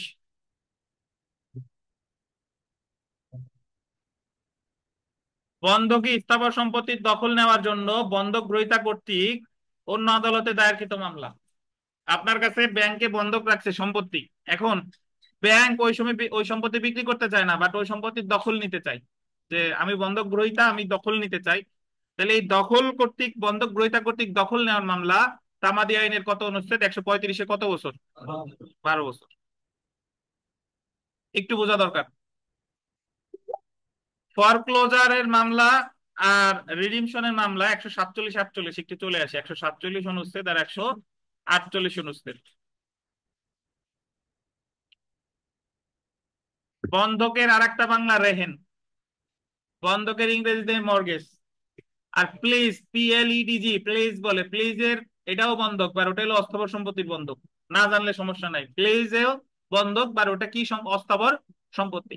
তো আপাতত আমার যেটা জানা দরকার যে ফরক্লোজার কি। আমাদের সম্পত্তি হস্তান্তর আইনে ফরক্লোজার সম্পর্কে বলা হয়েছে। ফরক্লোজার হলো, ধরেন, একটু সবাই মনোযোগ দিয়ে শুনেন। শাহ আলম সাহেব ওনার 5 বিঘা সম্পত্তি ব্যাংকের কাছে বন্ধক রাখছে, এবং ওই টাকাটা পরিশোধ করার যে নির্দিষ্ট সীমা ছিল, উনি সেই সীমার মধ্যে টাকাটা পরিশোধ করতে পারেন। এখন ব্যাংকের তো ওই টাকাটা আদায় করা দরকার। এখন ব্যাংক ওই টাকাটা আদায় করবে ওই স্থাবর সম্পত্তি বিক্রি করে। তো এই স্থাবর সম্পত্তি যদি ব্যাংক বিক্রি করতে চায়, ব্যাংকের ওই স্থাবর সম্পত্তি বিক্রি করার জন্য একটা মামলা করতে হয়। এই মামলাটার বলে ফরক্লোজার। কি বলেন? ফরক্লোজার, যাতে যে বন্ধকদাতা সে ওই সম্পত্তি আর উদ্ধার করতে না পারে। যে আমি স্থাবর সম্পত্তি বিক্রি করতে চাই, বিক্রির যে মামলা বন্ধকের, এটার বলে হচ্ছে ফরক্লোজার। তামাদি মেয়াদ কত বছর? 60 বছর। এই যে দেখেন পড়েন, রেহেন উদ্ধারের অধিকার নাশ, মানে শাহ আলম সাহেবের ওই সম্পত্তি উদ্ধারের অধিকার নাশ করা হয়েছে। নাশ মানে কি? নষ্ট বা ধ্বংস। বা এই যে দেখেন বিক্রয়ের জন্য, ওই যে ব্যাংক বিক্রয় করবে, বিক্রয়ের জন্য রেহেন গ্রহীতা, রেহেন গ্রহীতা মানে হলো কে? ব্যাংক কর্তৃক মামলা। তামাদি মেয়াদ কত বছর? 60 বছর। তাহলে ফরক্লোজার কত বছর? 60 বছর। রিডিমশনটা বুঝেন। শাহ আলম সাহেবের টাকা হইছে, এখন আমাদের স্থাবর মানে সম্পত্তি হস্তান্তর আইনে একটা টার্ম আছে, once a mortgage always a mortgage, মানে একদা বন্ধক সর্বদাই বন্ধক। তো এখন শাহ আলম সাহেব ওই বন্ধককৃত সম্পত্তিটা পুনরুদ্ধারের মামলা করবে, যে আমার টাকা হয়েছে, আমি আমার সম্পত্তি ফেরত চাই। এই পুনরুদ্ধারের মামলারও তামাদি মেয়াদ 60 বছর। তাহলে আপনি বন্ধকের অধিকার নাশ বা বন্ধকি সম্পত্তি বিক্রয় বলেন, বা বন্ধকি সম্পত্তি পুনরুদ্ধার, এটার বলে রিডিমশন। আর বন্ধকি সম্পত্তি বিক্রয়ের অধিকার নাশ বা মানে অধিকার উদ্ধারের অধিকার নাশ বা বিক্রয়, এটার বলে হলো ফরক্লোজার। এই মামলাটা করে ব্যাংক, বন্ধক গ্রহীতা। আর ব্যাংক, আর আমি আমার টাকা হইছে, আমি আমার সম্পত্তি ফেরত চাই, এটা করলে বন্ধক দাতা। দেখেন, বন্ধকি স্থাবর সম্পত্তি খালাস করার জন্য দখল উদ্ধারের মামলা কত বছর? 60 বছর। এখন আপনি এত যদি মনে না থাকে, জাস্ট মনে রাখবেন ফর ক্লোজার রিডিমশন হইলেই কয় বছর? 60 বছর। 147 148। আচ্ছা, এখন কথা আছে, আহ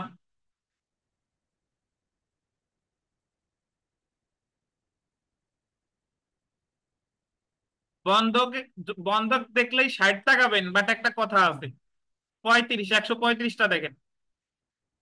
135 ফরক্লোজারও না, 135 রিডিমশনও না। 135 হলো যে বন্ধক রাখছে সে জাস্ট ওই বন্ধকি সম্পত্তির দখল চাইতেছে, যে আমি তো বন্ধক রাখলাম, আমি ব্যাংক এত টাকা দিলাম, এখন ওই স্থাবর সম্পত্তিটা আমার দখলে থাক।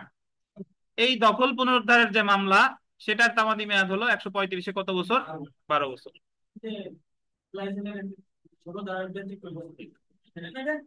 তাহলে আমার মনে রাখতে হবে যে বন্ধকি সম্পত্তি দখল নেওয়ার মামলা 135, কত বছর? 12 বছর। আর বন্ধকি সম্পত্তি বিক্রয়ের জন্য মামলা ফরক্লোজার 60 বছর। বন্ধকি সম্পত্তি বন্ধকদাতা যার সম্পত্তি সে ফেরত চাইতেছে, রিডিমশন, কত বছর? 60 বছর। আর বন্ধকি সম্পত্তি বন্ধক গ্রহীতা কর্তৃক দখল 135-এ কত বছর? 12 বছর।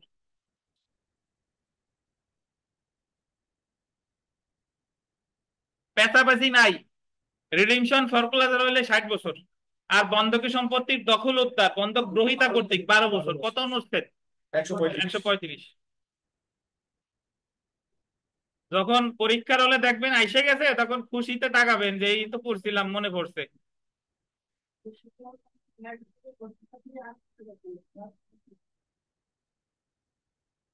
আর বাঁচার কোনো অধিকার নাই।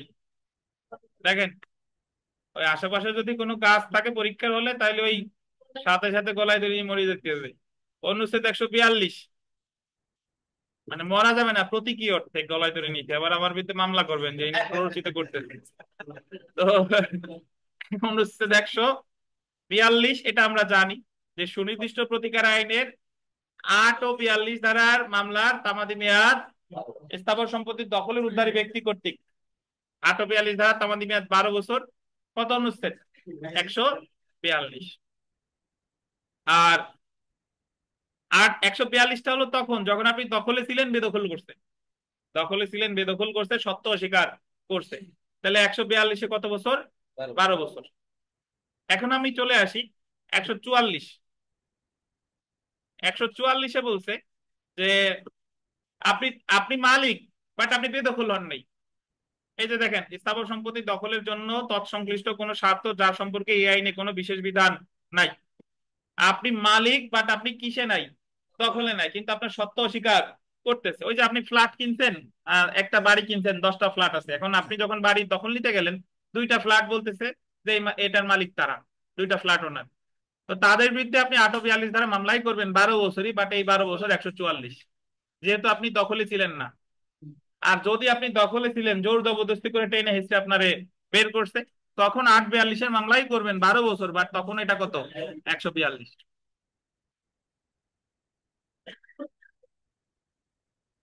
আমরা এখানকার সর্বশেষ অনুচ্ছেদটা পড়ি। মামলার ক্ষেত্রে 149 অনুচ্ছেদটা বিবিআই সুপ্রিম কোর্টের মূল এখতিয়ারাধীন মামলা ব্যতীত সরকার কর্তৃক সরকারের পক্ষে দায়েরকৃত কোনো মামলা, এবং এটা সুপ্রিম কোর্টের মূল এখতিয়ারাধীন মামলা ব্যতীত সরকার কর্তৃক সরকারের পক্ষে। তাহলে সরকারের পক্ষে যে কোনো মামলার তামাদি মেয়াদ কত দিন? 60 বছর। কত অনুচ্ছেদ? তাহলে আমরা তামাদি আইনের মোট 3টা অনুচ্ছেদে মানে 60 বছর পেয়েছি। ফরক্লোজার, রিডিমশন আর সরকার কর্তৃক মামলা 147, 148, 149। তো আমরা এখন জেনে রাখা ভালোতে যদি একটু দেখি যে আমরা এখানে যে সুনির্দিষ্ট প্রতিকার আইনের এই যে যে 1 থেকে 149 অনুচ্ছেদ পড়লাম, মামলা দায়েরের জন্য সর্বনিম্ন তামাদি মেয়াদ 2 অনুচ্ছেদে আছে 90 দিন। আর সর্বোচ্চ তামাদি মেয়াদ আছে 147, 148, 149-এ কত? 60 বছর। আর যে মামলা তামাদি মেয়াদ তামাদি আইনে নাই, সেটা নির্ধারিত হবে 120 অনুচ্ছেদ অনুসারে কত বছর? 6 বছর। ধন্যবাদ। একটু বিরতি, বিরতির পর আমরা সেকেন্ড পার্টে শেষ করে দেবো ইনশাল্লাহ। শাহ আলম সাহেব আমার পানি খান, মুন্নি আমার চা খাওয়ান।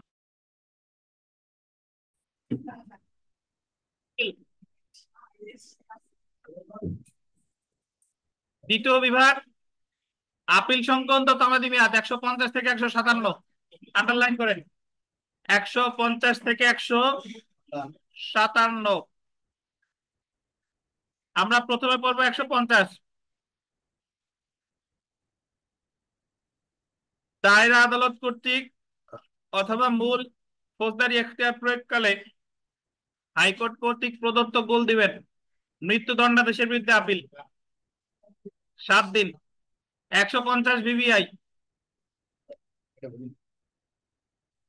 মৃত্যুদণ্ডাদেশ দিলে আপিল করতে হবে 7 দিনের মধ্যে। সর্বনিম্ন কথা বলে যে তামাদি মেয়াদ কত, তাহলে কি 7 দিন মামলা আর এই আপিল আলাদা? যদি তামাদি মেয়াদ সর্বনিম্ন বলে, ওভারঅল বলে যে তামাদি আইনে যে তফসিল আছে সর্বনিম্ন তামাদি মেয়াদ কতদিন? 7 দিন। যদি বলে মূল মামলার ক্ষেত্রে সর্বনিম্ন তামাদি মেয়াদ কয়দিন, তাহলে 90 দিন। আচ্ছা, আমরা চলে আসি 150-এর পরে 154-তে আসেন। 154, 1898 সালের ফৌজদারি কার্যবিধি অনুসারে হাইকোর্ট ভিন্ন যে কোনো আদালতে আপিল, এই ফৌজদারি আপিলটা হয় সিজেএম এর কাছে অথবা দায়রা জজ, ওই আপনার দণ্ডাদেশের ক্ষেত্রে হয়। তাহলে সিজিএম তো বুঝেন, চিফ জুডিশিয়াল ম্যাজিস্ট্রেট, অথবা সিএমএম এর ক্ষেত্রেও প্রযোজ্য কিছু ক্ষেত্রে। তার মানে আপনি মনে রাখবেন, হাইকোর্ট ব্যতীত ফৌজদারি অন্য কোনো আদালতে আপিলের তামাদি মেয়াদ কতদিন? 30 দিন। কত অনুচ্ছেদ? 154। 155-তে আসেন যে 150 ও 157 অনুচ্ছেদে যে সকল মকদ্দমা সম্পর্কে বিধান আছে, আন্ডারলাইন করে, সেগুলো ছাড়া অন্যান্য ক্ষেত্রে গোল দেবেন হাইকোর্টে আপিল। এই আপিলটা হচ্ছে হাইকোর্টে, ওই আপনার দণ্ডাদেশের বিরুদ্ধে মনে করাই দিই যে 108 ধারায় যুগ্ম দায়রা জজ যদি 5 বছরের বেশি দেয়, আপিলে কোথায়? আবার 124-এর কতে রাষ্ট্রদ্রোহিতার মামলায় ম্যাজিস্ট্রেট দণ্ড দিলে আপিলটা হয় হাইকোর্টে। হাইকোর্টে আপিল হলেই 155 অনুচ্ছেদ অনুসারে 60 দিন। তাইলে দায়রা জজ বা চিফ জুডিশিয়াল ম্যাজিস্ট্রেট 154-তে কত দিন? 30 দিন। আর হাইকোর্টে গেলেই কতদিন? 60 দিন। 157তে আসি, 157। বিবিআই খালাস বা অ্যাকুইটালের বিরুদ্ধে 1898 সালের ফৌজদারি কার্যবিধি অনুযায়ী আপিল। খালাসের বিরুদ্ধে পিপি করবে, ব্র্যাকেটে লেখেন পিপি। খালাসের বিরুদ্ধে পিপি আপিল করলে সেটা দায়রা জজের কাছে যাক আর সেটা হাইকোর্টে যাক, খালাসের বিরুদ্ধে আপিল করলেই তামাদি মেয়াদ কত? 6 মাস। 6 মাস।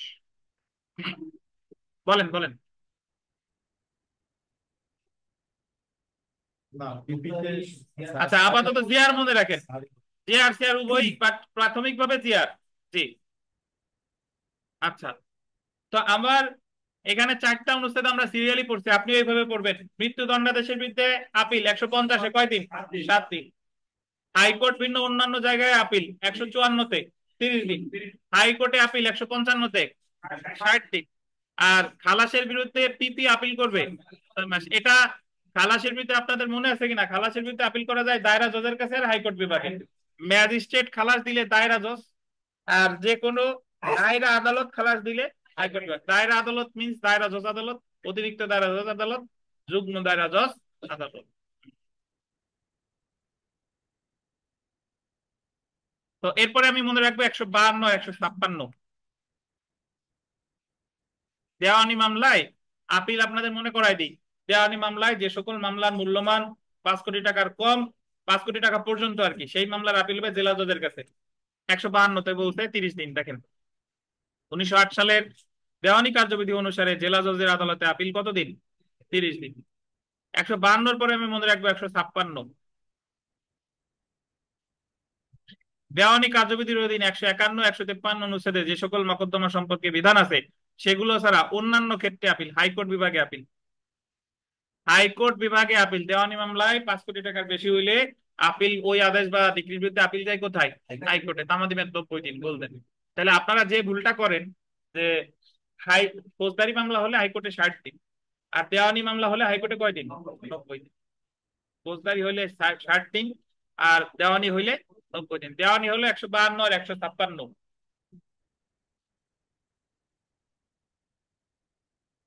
তাহলে আমরা প্রথমে পড়লাম 150, 154, 155, 157, এবং দ্বিতীয় ধাপে পড়ছি 152 আর 156। 151 বিবিআই তৃতীয় ধাপে 2টা অনুচ্ছেদ পড়বো। 151 বিবিআই হাইকোর্ট কর্তৃক গোল দিবেন মূল দেওয়ানি এখতিয়ার প্রয়োগ করলে, মূল দেওয়ানি এখতিয়ার প্রয়োগকালে প্রদত্ত ডিক্রি বা আদেশের বিরুদ্ধে আপিল। মূল দেওয়ানি এখতিয়ার কথাটার অর্থ ব্যাপক। মূল দেওয়ানি এখতিয়ার মানে হলো যে মামলাটা আপনি সরাসরি দায়ের করেছিলেনই হাইকোর্টে, নিম্ন আদালতে এই মামলাগুলো দায়ের করা যায় না। নর্মালি তো আমাদের মামলাকারী সহকারী জজ, সিনিয়র সহকারী জজ, যুগ্ম জেলা জজ বা কিছু ক্ষেত্রে জেলা জজ। কিন্তু কিছু কিছু মামলা আছে যে মামলাগুলো সরাসরি দায়ের করতে হয় হাইকোর্টে। যেমন হলো কোম্পানির মামলা, জাহাজের মামলা। এই মামলাগুলোর সরাসরি এখতিয়ার, বিচারের এখতিয়ার কার? হাইকোর্টে। তাহলে কোম্পানির মামলা সরাসরি ফাইলিংই করতে হয় হাইকোর্টে। তাহলে ওই মামলায় যদি হাইকোর্ট ডিভিশন কোনো রায় ডিক্রি দেয়, তাহলে সেটার বিরুদ্ধে আবার আপিল করতে হবে কয়দিনের মধ্যে? আপিল বিভাগে করবে, বাট আদি এখতিয়ার প্রয়োগে যেহেতু রায় ডিক্রি দিছে, আপিল করতে হবে 20 দিনের মধ্যে। এই যে দেখেন 20 দিন। তাহলে হাইকোর্ট আদি এখতিয়ার প্রয়োগে কোনো সিদ্ধান্ত দিলে সেটার বিরুদ্ধে আপিল করতে হবে কতদিন? 20 দিন। 20 দিন। আর এই আপিলটা কোথায় যায় জানেন? হাইকোর্ট যদি দেয়, ওনার চেয়ে উচ্চ আদালত কোনটা? আপিল বিভাগ। আপিল বিভাগ। এই আপিলটা যায় হচ্ছে আপিল বিভাগ।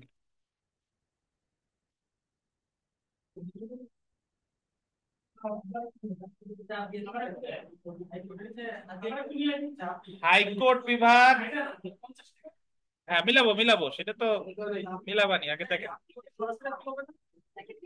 সরাসরি আসবে, কারণ আগে তো হাইকোর্টের দেখি।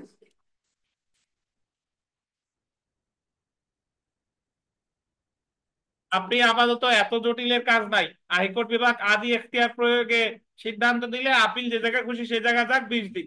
এইটুক মনে রাখেন, আর জড়ানোর দরকার নাই। এইটুক শুনে রাখেন। লিভ টু আপিল নাকি অধিকার বলে আপিল, এই এই গ্যান্জামের মধ্যে যাওয়ার দরকার নাই। হাইকোর্ট বিভাগ আদি এখতিয়ার প্রয়োগে রায় দিছে, আমি আপিল করব 20 দিন। কথা শেষ। 151। চলে আসেন 153।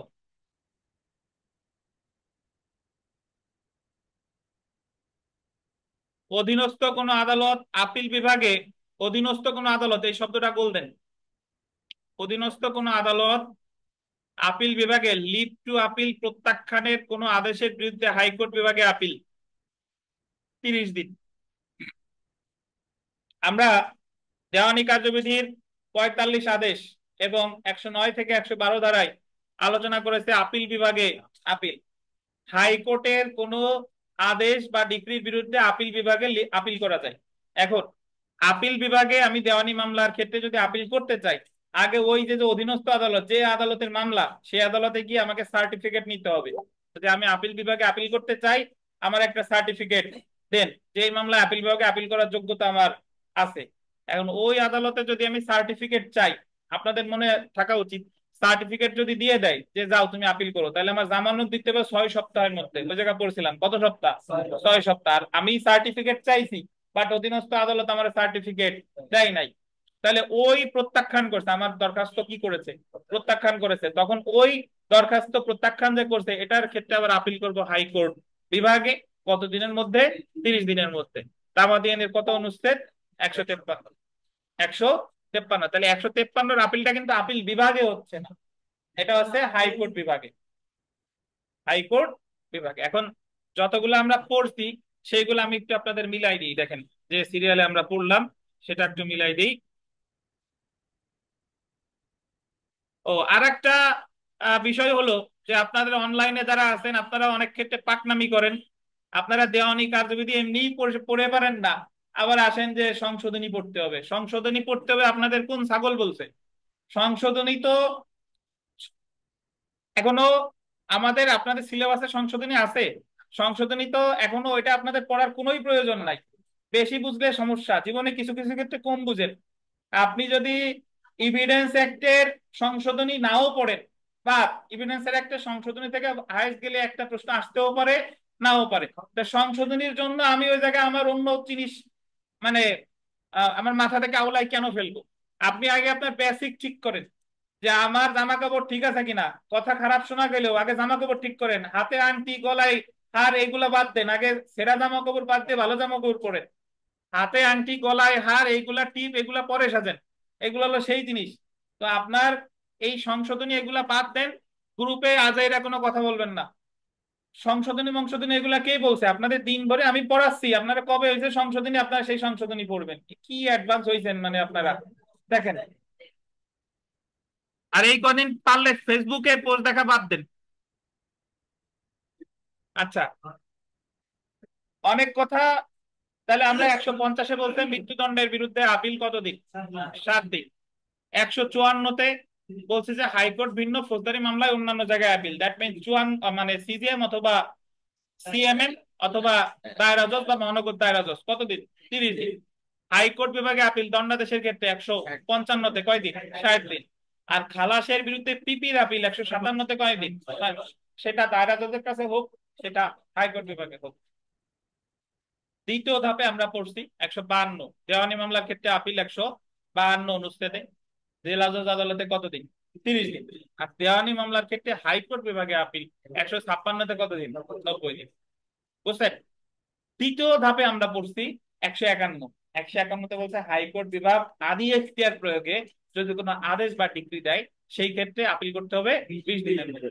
আর 153 পড়ছি যে লিভ টু আপিলের দরখাস্ত করছিলেন, অধীনস্থ আদালত প্রত্যাখ্যান করছে, সেই প্রত্যাখ্যানের আবেদন যে বিরুদ্ধে হাইকোর্ট বিভাগে আপিল করবেন কত ধারায়, মানে 153 অনুচ্ছেদ অনুসারে 30 দিনের মধ্যে। এখন অনেকের মনে আবার খটকা লাগে, স্যার লিভ টু আপিলের দরখাস্ত তো আপিল বিভাগে করবো, অধীনস্থ আদালতে করবো কেন? আপিল বিভাগে পড়বেন করে দেওয়ানি কার্যবিধি 45 আদেশে বলছে যে আগে আপনার নিম্ন অধীনস্থ আদালত থেকে সার্টিফিকেট নিতে হবে। এখন ওই সার্টিফিকেট আপনি নিতে গেছেন, এখন ওই সার্টিফিকেট আপনার দেয় নাই, প্রত্যাখ্যান করছে, তাহলে ওই প্রত্যাখ্যানকৃত আদেশের বিরুদ্ধে হাইকোর্ট বিভাগে আপিল করবেন 153 অনুচ্ছেদ অনুসারে কতদিন? 30 দিন। কথা শেষ। এই 7টাই আপনার পড়তে হবে, এখান থেকে 1 নাম্বার অবশ্যই ইনশাল্লাহ পাবেন। তো একটা জিনিস এখানে বলে রাখা ভালো যে খালাসের ক্ষেত্রে আপিল করতে পারে পিপি, খালাসের ক্ষেত্রে আপিল করতে পারে নালিশকারী। তো তাহলে নালিশকারীর আপিলের তামাদি মেয়াদ তামাদি আইনে নাই, নালিশকারীর আপিলের তামাদি মেয়াদ আছে ফৌজদারি কার্যবিধি 417-3-এ, 417-3-এ। আবার অপর্যাপ্ত দণ্ডাদেশের আপিলটা মনে রাখেন 155 অনুচ্ছেদ অনুসারে হয়। অপর্যাপ্ত দণ্ডাদেশের বিরুদ্ধে আপিল পিপি করে, অপর্যাপ্ত দণ্ডাদেশের বিরুদ্ধে আপিল নালিশকারী করে। পিপিটা বলা আছে 155, আর নালিশকারীটা বলা আছে 417 ক-2। উভয় ক্ষেত্রেই 60 দিন। হ্যাঁ ভুইয়া বলেন। ওয়ালাইকুম আসসালাম, জি।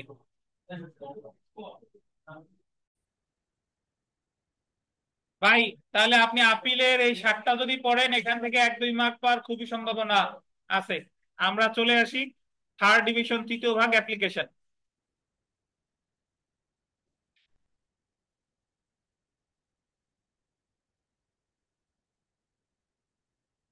অ্যাপ্লিকেশনের মধ্যে 160 দেখেন, অনুচ্ছেদ 160।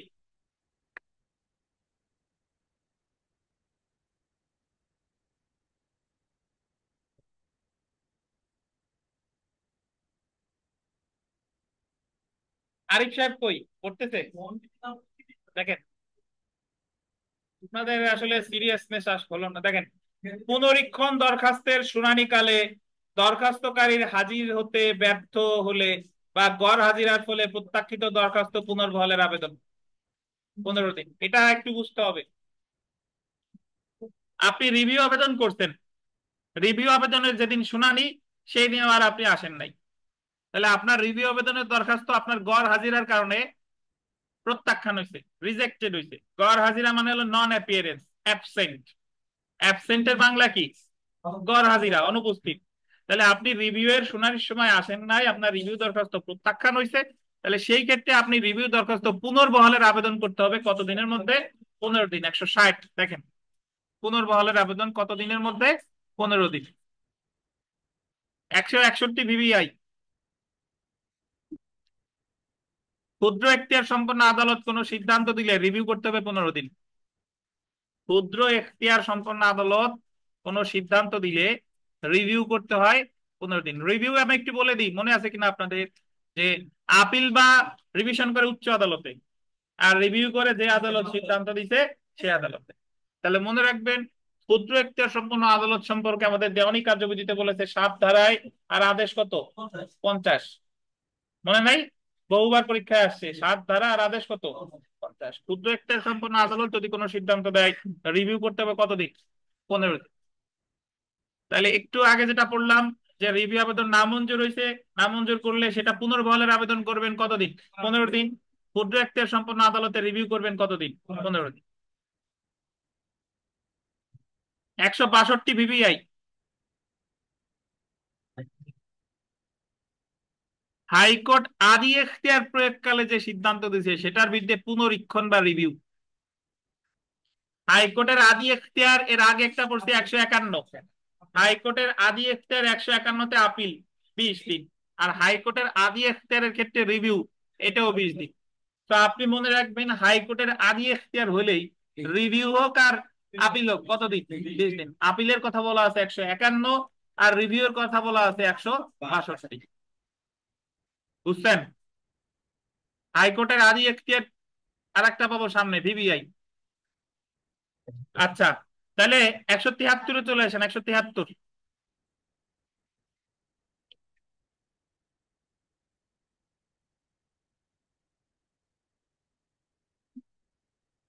161 ও 162 অনুচ্ছেদে উল্লেখিত ক্ষেত্রসমূহ ব্যতীত অন্যান্য ক্ষেত্রে রায় পুনরীক্ষণ বা রিভিউয়ের দরখাস্ত 90 দিন।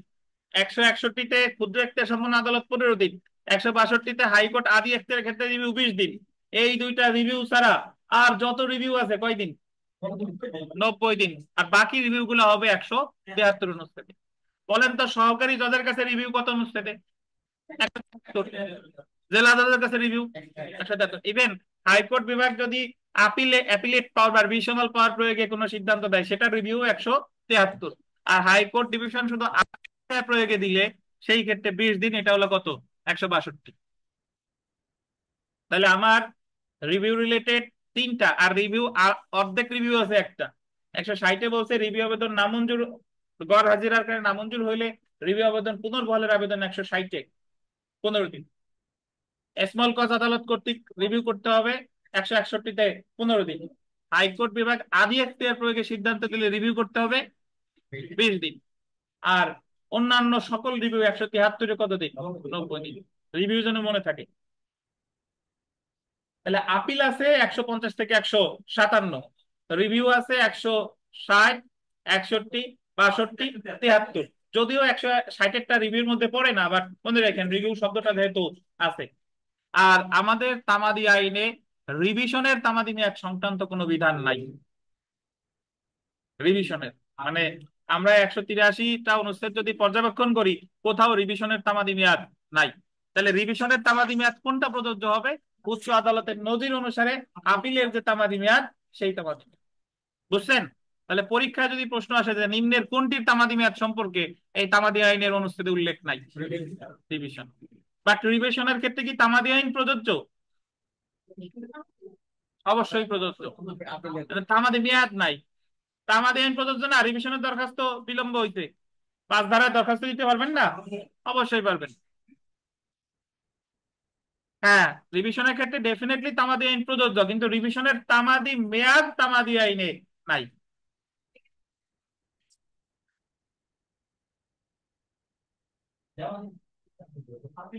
আমরা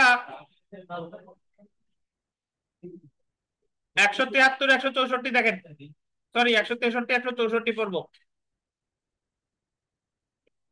মামলা যদি খারিজ হয়, নয় দেশে মামলা খারিজ হয় 4টা বিধিতে। খারিজ হয় বাদীর ত্রুটির কারণে, প্রসেস ফি দেয় নাই, খারিজ 9 দেশের 2। বাদী বিবাদী উপস্থিত হতে পারে না, খারিজ 9 দেশের 3। সমন বিনা জারিতে ফেরত আসছে 1 মাসের মধ্যে, পদক্ষেপ নেন নাই, মামলা খারিজ। একাদেশ 9 দেশের কত? 5। এছাড়া আরো খারিজ আছে আপনার 9 দেশের 8-এ, ওই বাদী আসছে বাদী আসে নাই, খারিজ। এই খারিজ হইলে আপনি খারিজ রদের আবেদন করেন 9 দেশের 4-এ বা 9 দেশের 9, 30 দিনের মধ্যে। সেই 30 দিনটা 163 অনুচ্ছেদ। খারিজ রদের আবেদন যে 30 দিন, এই 30 দিনটা কোথায়? 163 অনুচ্ছেদে। এবং 163-তে যে দরখাস্তটা করি, সেই দরখাস্তটা হলো 9 দেশের 4 অথবা 9 দেশের কত? 9। জি, হ্যাঁ বলতে পারেন। তদবিরের অভাবে খারিজ বলেন বা গড় হাজিরার জন্য খারিজ বলেন, 9 দেশের সবকিছুই। তদবিরের অভাবে খারিজ মানে এই বুঝেন না যে টাকা পয়সা দেন না এই কারণে খারিজ। তদবিরের অভাবে খারিজ মানে হলে আপনি কোনো পদক্ষেপ নেন নাই। 164 দেখেন, আমরা 9 দেশে 2টা বিষয় আছে, একটা হলো মামলা খারিজ, একটা হলো একতরফা ডিক্রি। কি বলেন? একতরফা ডিক্রি। একতরফা ডিক্রি বিকাশ কখন দেয়? একতরফা ডিক্রি কখন দেয়? শুনেন, গতদিন একজন আমার প্রশ্ন করছে, আপনি থাকলে এখন শুনেন। একতরফা ডিক্রি আর একতরফা নিষ্পত্তি অনেকেই বুঝেন না। একতরফা নিষ্পত্তি হলো আদেশ, আর একতরফা ডিক্রি হলো ডিক্রি। একতরফা ডিক্রি দেয় দেওয়ানি কার্যবিধির 9 দেশের 6 বিধিতে, শুনানির দিন বাদী আসছে বিবাদী আসে নাই, সেই ক্ষেত্রে দেয় একতরফা ডিক্রি। আর একতরফা নিষ্পত্তি নির্দিষ্ট সময়ের মধ্যে আপনি লিখিত জবাব দাখিল করেন নাই, বিবাদীর মামলা একতরফা নিষ্পত্তি হবে 8 দেশের 1 বিধি।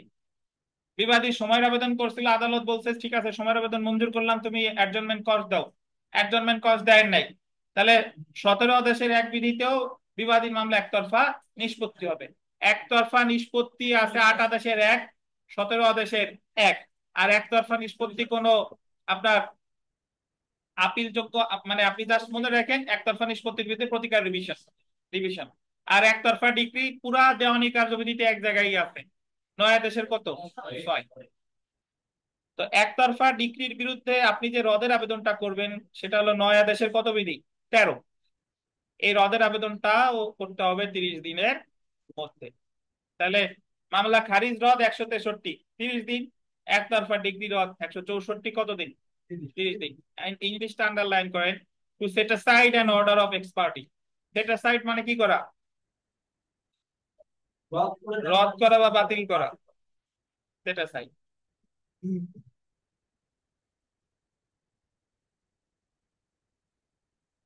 এরপরে চলে আসেন 176, 77।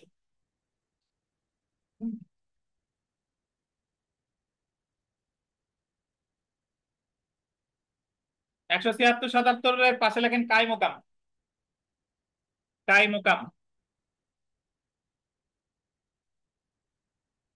কাই মোকাম কাকে বলে আমি একটু বলে দিই।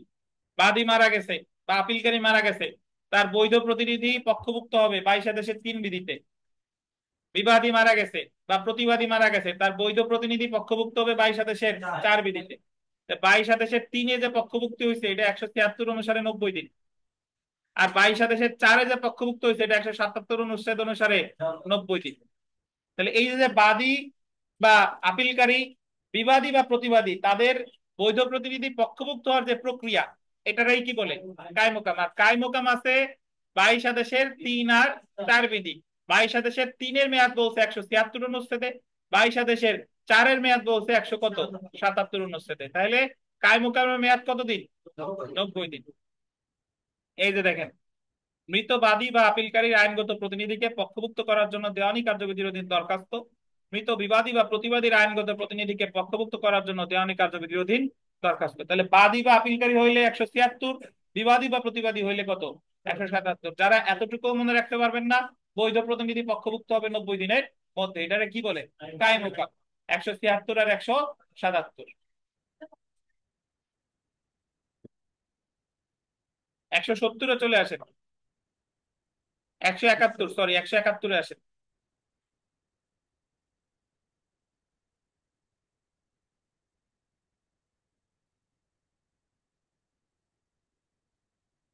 আপনি 90 দিনের মধ্যে কায়েম মোকাম করতে ব্যর্থ হয়েছেন, মানে পক্ষভুক্ত হতে পারেন নাই, তাহলে আপনার মামলা অ্যাবেট হয়ে যাবে। বাদী হইলেও অ্যাবেট, বিবাদী হইলেও অ্যাবেট। এবং এই অ্যাবেটের বিরুদ্ধে, এই বাতিলের বিরুদ্ধে প্রতিকার হলো বাতিলের আবেদন করা, মানে রদের আবেদন করা। 22 আদেশের নয়, 22 আদেশের। এই যে একটা ব্যতিক্রম, যে এই জায়গায় মামলা বাতিল, আবেদন বাতিল, তামাদি মেয়াদ হলো 60 দিন। সাধারণত আমাদের তামাদি আইনে যত জায়গায় খারিজ রোধ আছে, একতরফা ডিক্রি রোধ, ম্যাক্সিমাম জায়গায় হচ্ছে, অধিকাংশ জায়গায় 30 দিন, শুধুমাত্র এক জায়গায় 60 দিন। এটা হলো 22 আদেশের 9-এর দরখাস্ত। তাহলে 171 অনুচ্ছেদ কিসের দরখাস্ত হবে? 22 আদেশের 9। এটা হলো মামলা বাতিল আদেশ বাতিল। এই যে দেখেন, বাতিল আদেশ বাতিলের জন্য আপনি যদি না বুঝেন, তাহলে প্রথম দেখায় যারা পড়তে আসছেন, ধরেন তামাদি আইন, তামাদি আইনের সাথে কিন্তু ফৌজদারির সম্পৃক্ততা আছে এই অনুচ্ছেদ যদি আপনি পড়তে চান। তামাদি আইনের সাথে সুনির্দিষ্ট সম্পৃক্ততা আছে, তামাদির সাথে দেওয়ানির সম্পৃক্ততা আছে। আপনার যদি আগে ফৌজদারি, দেওয়ানি, সুনির্দিষ্ট এই তিনটা যদি পড়া না থাকে, এবং আপনি যদি এই পড়তে যান, তাহলে কিন্তু আপনি কিছুই বুঝবেন না, এই মুখস্থ করতে হবে এমনিতে। তাহলে আমার ওই যে বুঝেন নাই, মুখস্থ করেন বাতিল আদেশ বাতিল, বাতিল আদেশ বাতিল, তখন মনে মনে ভাববেন বাতিল আদেশ আবার বাতিল করবে কেন? বাতিল তো আছেই, বাতিল আদেশ আবার বাতিল কেন? আপনি 90 দিনের মধ্যে পক্ষভুক্ত করেন নাই, মামলা হয়েছে অ্যাবেট, সেই বাতিল আদেশটা বাতিলের আবেদন করবেন 171 অনুচ্ছেদ অনুসারে 60 দিনের মধ্যে। এবং 171-এর যে 60 দিন, এটা 22 আদেশের কত দরখাস্ত? 9। এবং আপনাদের জন্য একটু মনে করাই দিই, 22 আদেশের 9-কেও সরাসরি বাতিলের আবেদন করা যায়। কত টাকা? 3000 টাকা। তাহলে আপনি মনে রাখবেন, 9 আদেশের 9 ক 1000, 22 আদেশের 9 ক 3000।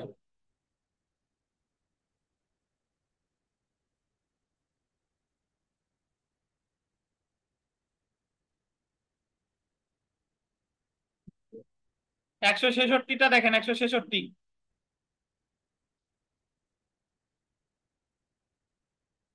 ডিক্রি জারিতে বিক্রয় রদ।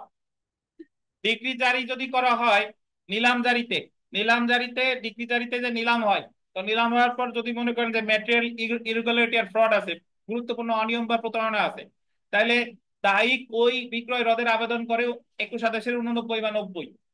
21 আদেশের 89 বা 90, এবং 21 আদেশের 89তে আবেদন করলে আপনাদের মনে করায় দিই যে ক্রয় মূল্য 5%, আর যদি কোনো বকেয়া থাকে সেটা, এই দুইটাই দিয়ে আবেদন করতে হয়। আর 90তে ম্যাটেরিয়াল ইরেগুলারিটি এন্ড ফ্রড প্রমাণ করতে হয়, টাকা পয়সা দেওয়া লাগে না। 21 আদেশের 89 বা 90 বিধিতে আপনি ডিক্রি রদের যে বিক্রয় রদের যে আবেদনটা করেন, সেটা তামাদি মেয়াদ 30 দিন, 166 অনুচ্ছেদ। ডিক্রি জারিতে বিক্রয় রদ কত অনুচ্ছেদ? 166। বুঝছেন?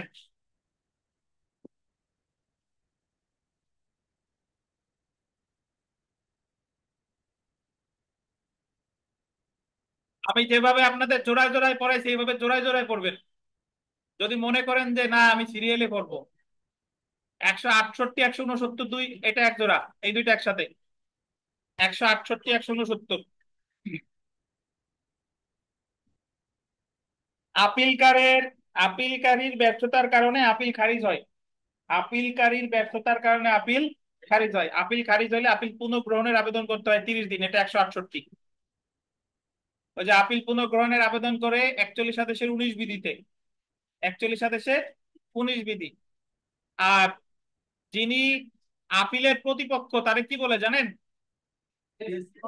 প্রতিবাদী বা রেসপন্ডেন্ট। তাহলে তার ব্যর্থতার কারণে হয় আপিলে একতরফা শুনানি, একতরফা শুনানি। তাহলে আপনি তার ব্যর্থতার কারণে যদি আপিল একতরফা শুনানি হয়, তাহলে পুনঃ শুনানির আবেদন করতে হয় 169, 30 দিন। অর্থাৎ এইভাবে মনে রাখেন, হোসেনকারী শুনেন, মূল মামলা খারিজ হয়েছে, মূল মামলায় একতরফা ডিক্রি হয়েছে, খারিজ রদ, একতরফা ডিক্রি রদ, 30 দিন, 163 164।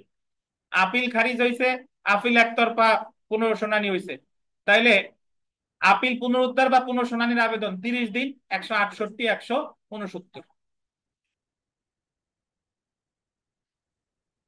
70টা দেখেন, 70 নিঃস্ব হিসাবে আপিল করার অনুমতির দরখাস্ত। নিঃস্ব, হোসেনকারী বলেন তো নিঃস্ব ব্যক্তি কাকে বলে?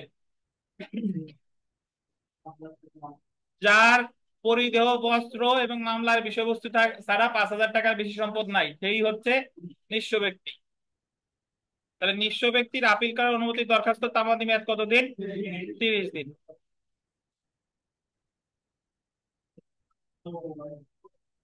চলে আসেন 180।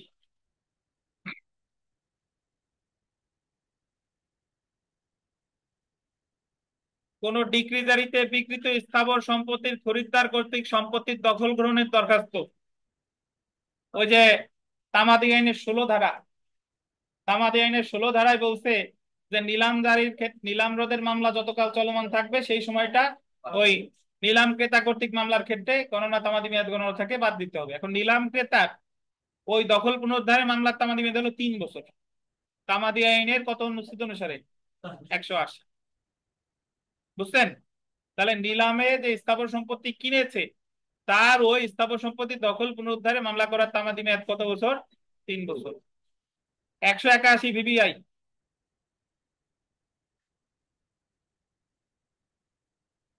খুবই গুরুত্বপূর্ণ। যে সকল দরখাস্তের তামাদি মেয়াদ তামাদি আইনে উল্লেখ করা হয় নাই, সেই সকল দরখাস্তের তামাদি মেয়াদ নির্ধারিত হবে 181 অনুচ্ছেদ অনুসারে। মূল মামলার ক্ষেত্রে 120 যেমন, দরখাস্তের ক্ষেত্রে 181 তেমন। তো এক্ষেত্রে তামাদি মেয়াদ 3 বছর। যেমন দিয়ে লেখেন, প্রত্যার্পণের দরখাস্ত, প্রত্যার্পণ দেওয়ানি কার্যবিধির 144 ধারার দরখাস্ত। 144 ধারার দরখাস্তরে কি বলে? প্রত্যার্পণ বা রেস্টিটিউশন। আমি জারি মামলায় যা হারাইছিলাম, আমি তা ফিরে পাবার যে আবেদনটা করি, সেটাকে বলে দেওয়ানি কার্যবিধির 144 ধারায় প্রত্যার্পণ। প্রত্যার্পণের আবেদন করতে হবে 144 ধারায় যে আদালত ডিক্রি দিছিল সেই আদালতে। আর প্রত্যার্পণের আদালত কোনো সিদ্ধান্ত দিলে সেটা একটা 2-2 ধারা অনুসারে সেটা একটা টিম ডিক্রি। তাহলে আপনি মনে রাখবেন, এই শুনেন, যে মামলার তামাদি মেয়াদ উল্লেখ নাই, কত অনুচ্ছেদ? 120। আর যে আবেদনের তামাদি মেয়াদ উল্লেখ নাই, 181। কয় বছর? যেমন কোনটা? প্রত্যার্পণের দরখাস্ত।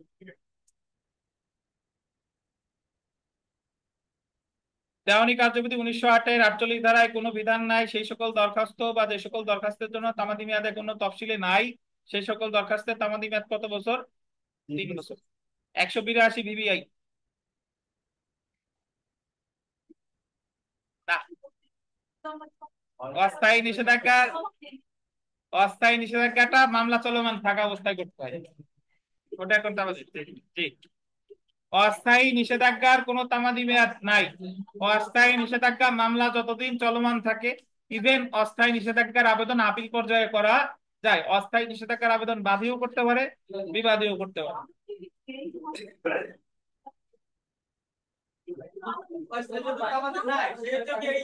দেখেন, তো 182,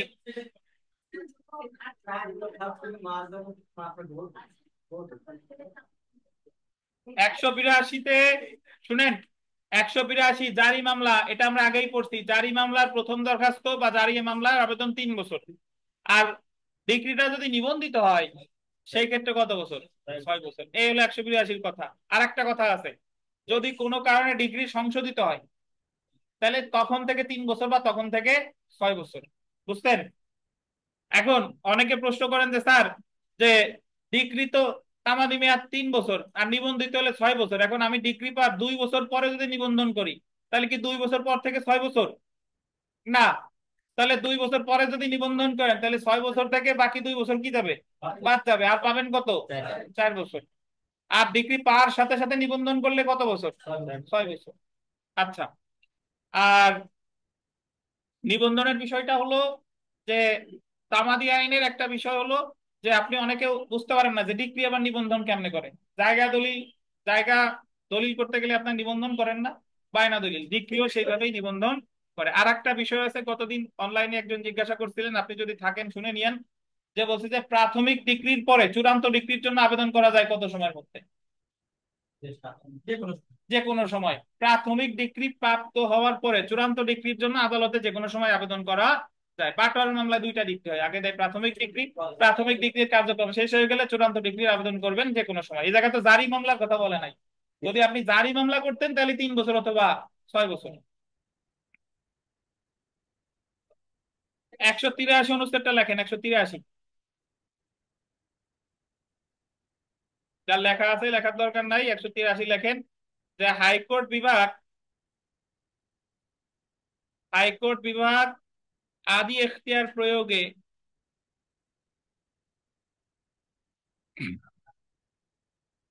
হাইকোর্ট বিভাগ আদি এখতিয়ার প্রয়োগে কোনো ডিগ্রি প্রদান করলে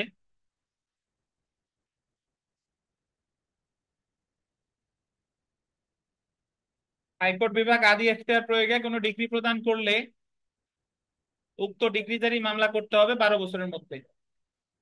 উক্ত ডিগ্রিধারীর আবেদন করতে হবে 12 বছরের মধ্যে।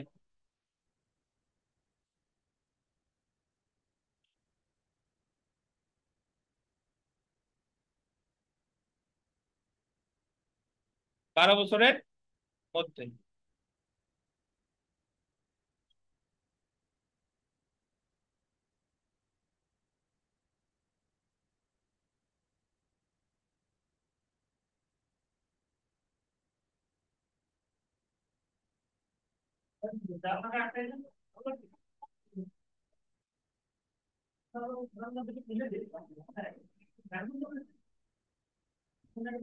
আচ্ছা, শুনেন, বিষয় হলো যে হাইকোর্ট বিভাগ আদি এখতিয়ার প্রয়োগে যদি ডেক্রে দেয় জারি মামলা করতে হবে 183 অনুচ্ছেদ অনুসারে 12 বছর। আমাদের দেওয়ানি তামাদি আইনে হাইকোর্টের আদি এখতিয়ার রিলেটেড 3টা ধারা, 3টা অনুচ্ছেদ আছে। 151-তে বলছে হাইকোর্ট বিভাগ আদি এখতিয়ার প্রয়োগে ডিগ্রি বা আদেশ দিলে আপিল করতে হবে 20 দিন। 162-তে বলছে হাইকোর্ট বিভাগ আদি এখতিয়ার প্রয়োগে যদি কোনো ডিগ্রি বা আদেশ দেয় রিভিউ করতে হবে 162-তে কতদিন? 20 দিন। 183-তে বলছে যে হাইকোর্ট বিভাগ আদি এখতিয়ার প্রয়োগে যদি ডিগ্রি দেয় জারি মামলা করবেন কত বছর? বুঝছেন? তাহলে আপনার মনে রাখতে হবে 151, 162 আর কত 183। তো আমরা তামাদি আইন শেষ। আমি এই যে আবেদন গুলা পড়াইছি, এই আবেদন গুলা আমি কি কি পড়াইলাম আবার একটু আপনাদের মনে করাই দিই, তারপরে আমাদের তামাদি আইনের অনুচ্ছেদ ইনশাল্লাহ শেষ। তো শুনেন যে প্রথমে আমরা আবেদনের ক্ষেত্রে প্রথম যে অনুচ্ছেদটা পড়ছি 160, সেখানে বলছে রিভিউ আবেদনের সময় গড় হাজিরার কারণে যদি রিভিউ প্রত্যাখ্যান হয় রিভিউ পুনর্বহালের আবেদন করতে হবে 15 দিনের মধ্যে। 160। 161-তে বলেছে যে ক্ষুদ্র এখতিয়ার সম্পন্ন আদালতের বিরুদ্ধে আদেশ দিলে স্মল কজেস কোর্টস অ্যাক্ট যদি রিভিউ আদেশ দেয় রিভিউ করতে হবে 15 দিনের মধ্যে। 161। এরপরে পড়ছি আমরা 162, হাইকোর্ট বিভাগ আদি এখতিয়ার প্রয়োগে কোনো সিদ্ধান্ত নিলে রিভিউ করতে হবে 20 দিনের মধ্যে। আর একটা রিভিউর তামাদি মেয়াদ আছে 173, এখানে বলছে যে অন্যান্য সকল রিভিউ 90 দিন। বুঝছেন? 173 অনুচ্ছেদ অনুসারে। এরপরে আমরা পড়ছি 163, মামলা খারিজ রদের আবেদন করে 22 9 আদেশের 4 বা 9 আদেশের 8-এ 30 দিন। একতরফা ডিগ্রি রদের আবেদন করে 164 অনুচ্ছেদ অনুসারে 30 দিন। বুঝছেন? এরপরে আমরা চলে গেছিলাম কায়মোকাম 176 আর 177। বাদী বা আপিলকারী মারা গেলে তার বৈধ প্রতিনিধিরা পক্ষভুক্ত হবে 176 অনুসারে 90 দিন। আর বিবাদী বা প্রতিবাদী মারা গেলে তার বৈধ প্রতিনিধিরা পক্ষভুক্ত হবে 177 অনুচ্ছেদ অনুসারে 90 দিন। এই 76 আর 77 বা 22/3 বা 22/4 প্রক্রিয়াটাকে বলে কায়মোকাম। কায়মোকাম করতে কেউ ব্যর্থ হলে তার মামলা অ্যাবেইট হয়ে যায়, অ্যাবেইট বাতিল হয়ে যায়। তখন তার বাতিল আদেশ বাতিলের আবেদন করতে হয় 22/9 বিধিতে। 22/9 বাতিল আদেশ বাতিলের আবেদনটা করে 171 অনুচ্ছেদে 60 দিনের মধ্যে। ঠিক আছে। এরপরে আমরা পড়ছি যে আপিল যদি খারিজ হয়ে যায় তাহলে আপিল পুনঃগ্রহণের আবেদন করতে হয় 30 দিনের মধ্যে 168। আপিল যদি একতরফা নিষ্পত্তি হয় তাহলে আপিল পুনঃশুনানির আবেদন করতে হয় 169 অনুচ্ছেদ অনুসারে 30 দিন। 166-তে বলছে যে ডিক্রি জারিতে নিলাম ডিক্রি জারিতে যদি আপনার ওই যে হ্রদের আবেদনের ক্ষেত্রে আপনার ডিক্রি জারিতে যে হ্রদের আবেদনটা করলেন নিলাম হ্রদ 21 আদেশের 89 বা 90 বিধিতে করতে হবে 30 দিনের মধ্যে। আচ্ছা, এরপরে আমরা পড়ছি 170 নিঃস্ব ব্যক্তির আপিলের জন্য দরখাস্ত কতদিন? 30 দিন। এরপরে সরাসরি আমরা চলে আসি ওই যে আপনার 180 নিলাম ক্রেতা কর্তৃক স্থাবর সম্পত্তির নিলাম ক্রেতা কর্তৃক দখল উদ্ধারের মামলা তামাদি মেয়াদ কতদিন? 3 বছর। 3 বছর। এরপরে যে সকল আবেদনের মেয়াদ তামাদি আইনে নাই সেই সকল আবেদনের তামাদি মেয়াদ হচ্ছে 3 বছর 181 অনুচ্ছেদ অনুসারে। মূল মামলার ক্ষেত্রে 120, আবেদনের ক্ষেত্রে 181। যেমন প্রত্যার্পণের দরখাস্ত দেওয়ানি কার্যবিধির 144 ধারায় আছে প্রত্যার্পণের দরখাস্ত। তারপরে আমরা পড়ছি 182 জারি মামলার তামাদি মেয়াদ 3 বছর, যদি নিবন্ধিত হয় 6 বছর। বুঝতে পারছেন? আর যদি সংশোধিত হয় সেখান থেকে 3 বছর। আচ্ছা, আর 183-তে বলছে যে হাইকোর্ট বিভাগ আদি এখতিয়ার প্রয়োগে যদি কোনো আপনার ডিক্রি দিয়ে থাকে তাহলে জারি মামলা করতে হবে কত বছরের মধ্যে? 12 বছর। তাহলে অনুচ্ছেদ আমরা কি কি পড়লাম, কি কি অনুচ্ছেদ আপনি মনে রাখবেন? একজন একটু কাউন্ট করেন দে কয়টা অনুচ্ছেদ হয় আমি যা বলি। 2, 3, তারপরে 2, 3-এর পরে পড়বেন হলো 10, 10-এর পরে হচ্ছে 16, 16-এর পরে 19, 19-এর পরে 23, 24, 25, তারপরে পড়বেন হচ্ছে আপনার 39, 39-এর পরে পড়বেন হচ্ছে 40, 40-এর পরে পড়বেন আপনার 44, 44-এর পরে 48, 48-এর পরে 49, 49-এর পরে 132। ঠিক আছে, শেষ করতে দেন আমারে, কি পড়াইছি তো আমার বলতেছি। ওই জায়গায় আমি অর্থ আদায়ের মামলার অনুচ্ছেদ কাউন্ট করতেছি না, কারণ অর্থ আদায়ের মামলা 16 আর 132 ছাড়া সবগুলোই 3 বছর। কথা শেষ। এরপর এরপর চলে যাবো আমরা 84, 84। এরপরে আমরা পড়ছি 65। এরপরে পড়বো হলো 97, ওই যে আর্নেস্ট মানি আর ক্ষতিপূরণ। এরপরে সরাসরি আমরা চলে আসি 91 দলিল বাতিল। 92, 93 অবৈধ জাল মর্মে ঘোষণা। 95, 96 দলিল সংশোধন। 103, 104 দাওয়ার মানে আপনার ভরণ পোষণ আর কি, সরি দেনমোহর, ভুল বলছি, দেনমোহর আর কি। এরপরে চলে যাবেন 109 মধ্যবর্তী মুনাফা। আচ্ছা, এরপরে হলো 113 চুক্তি রদ, মানে প্রবল। 114 চুক্তি রদ। 115 আজকে নতুন করছি, ওই যে যে চুক্তি হয়েছে নিবন্ধিত হয়নি ক্ষতিপূরণের মামলা 3 বছর 115। 116 চুক্তি হয়েছে নিবন্ধিত হয়েছে ক্ষতিপূরণের মামলা 6 বছর। 118, 19 পোষ্যপুত্র বৈধ অবৈধ। তারপরে 120। এরপরে পড়ছে 124 বংশগত পদলাভ। 124, 128, 29 ওই যে হিন্দু মহিলা প্রতীক ভরণ পোষণ। 135 ওই যে আপনার মানে বন্ধকি সম্পত্তির দখল উদ্ধার, দখল উদ্ধার 135। 135-এর পরে আমরা পড়ছি 142, 142, 144। এরপরে হলো 147, 48, 49। কাউন্ট করতেছেন কেউ? আচ্ছা, এরপরে আপিলের আমরা 150, 51, 52, 53, 54, 55, 56, 57 আপিলের সব আমরা পড়ছি। এরপরে দরখাস্তের ক্ষেত্রে কি পড়লাম? 160, 161, 162। তারপরে পড়ছি 173। এরপরে 163, 164। এরপরে পড়ছি 176, 177। এরপরে পড়ছি আমরা 171। এরপরে পড়ছি 168, 169। এরপরে পড়ছি 170। এরপরে পড়ছি 166। এরপরে আমরা চলে গেছি 180, 181, 182, 183। এই হচ্ছে আমাদের অনুচ্ছেদের সিলেবাস বা সাজেশন। এইগুলা চেষ্টা করবেন শোনার, মনে রাখার। তো ধন্যবাদ।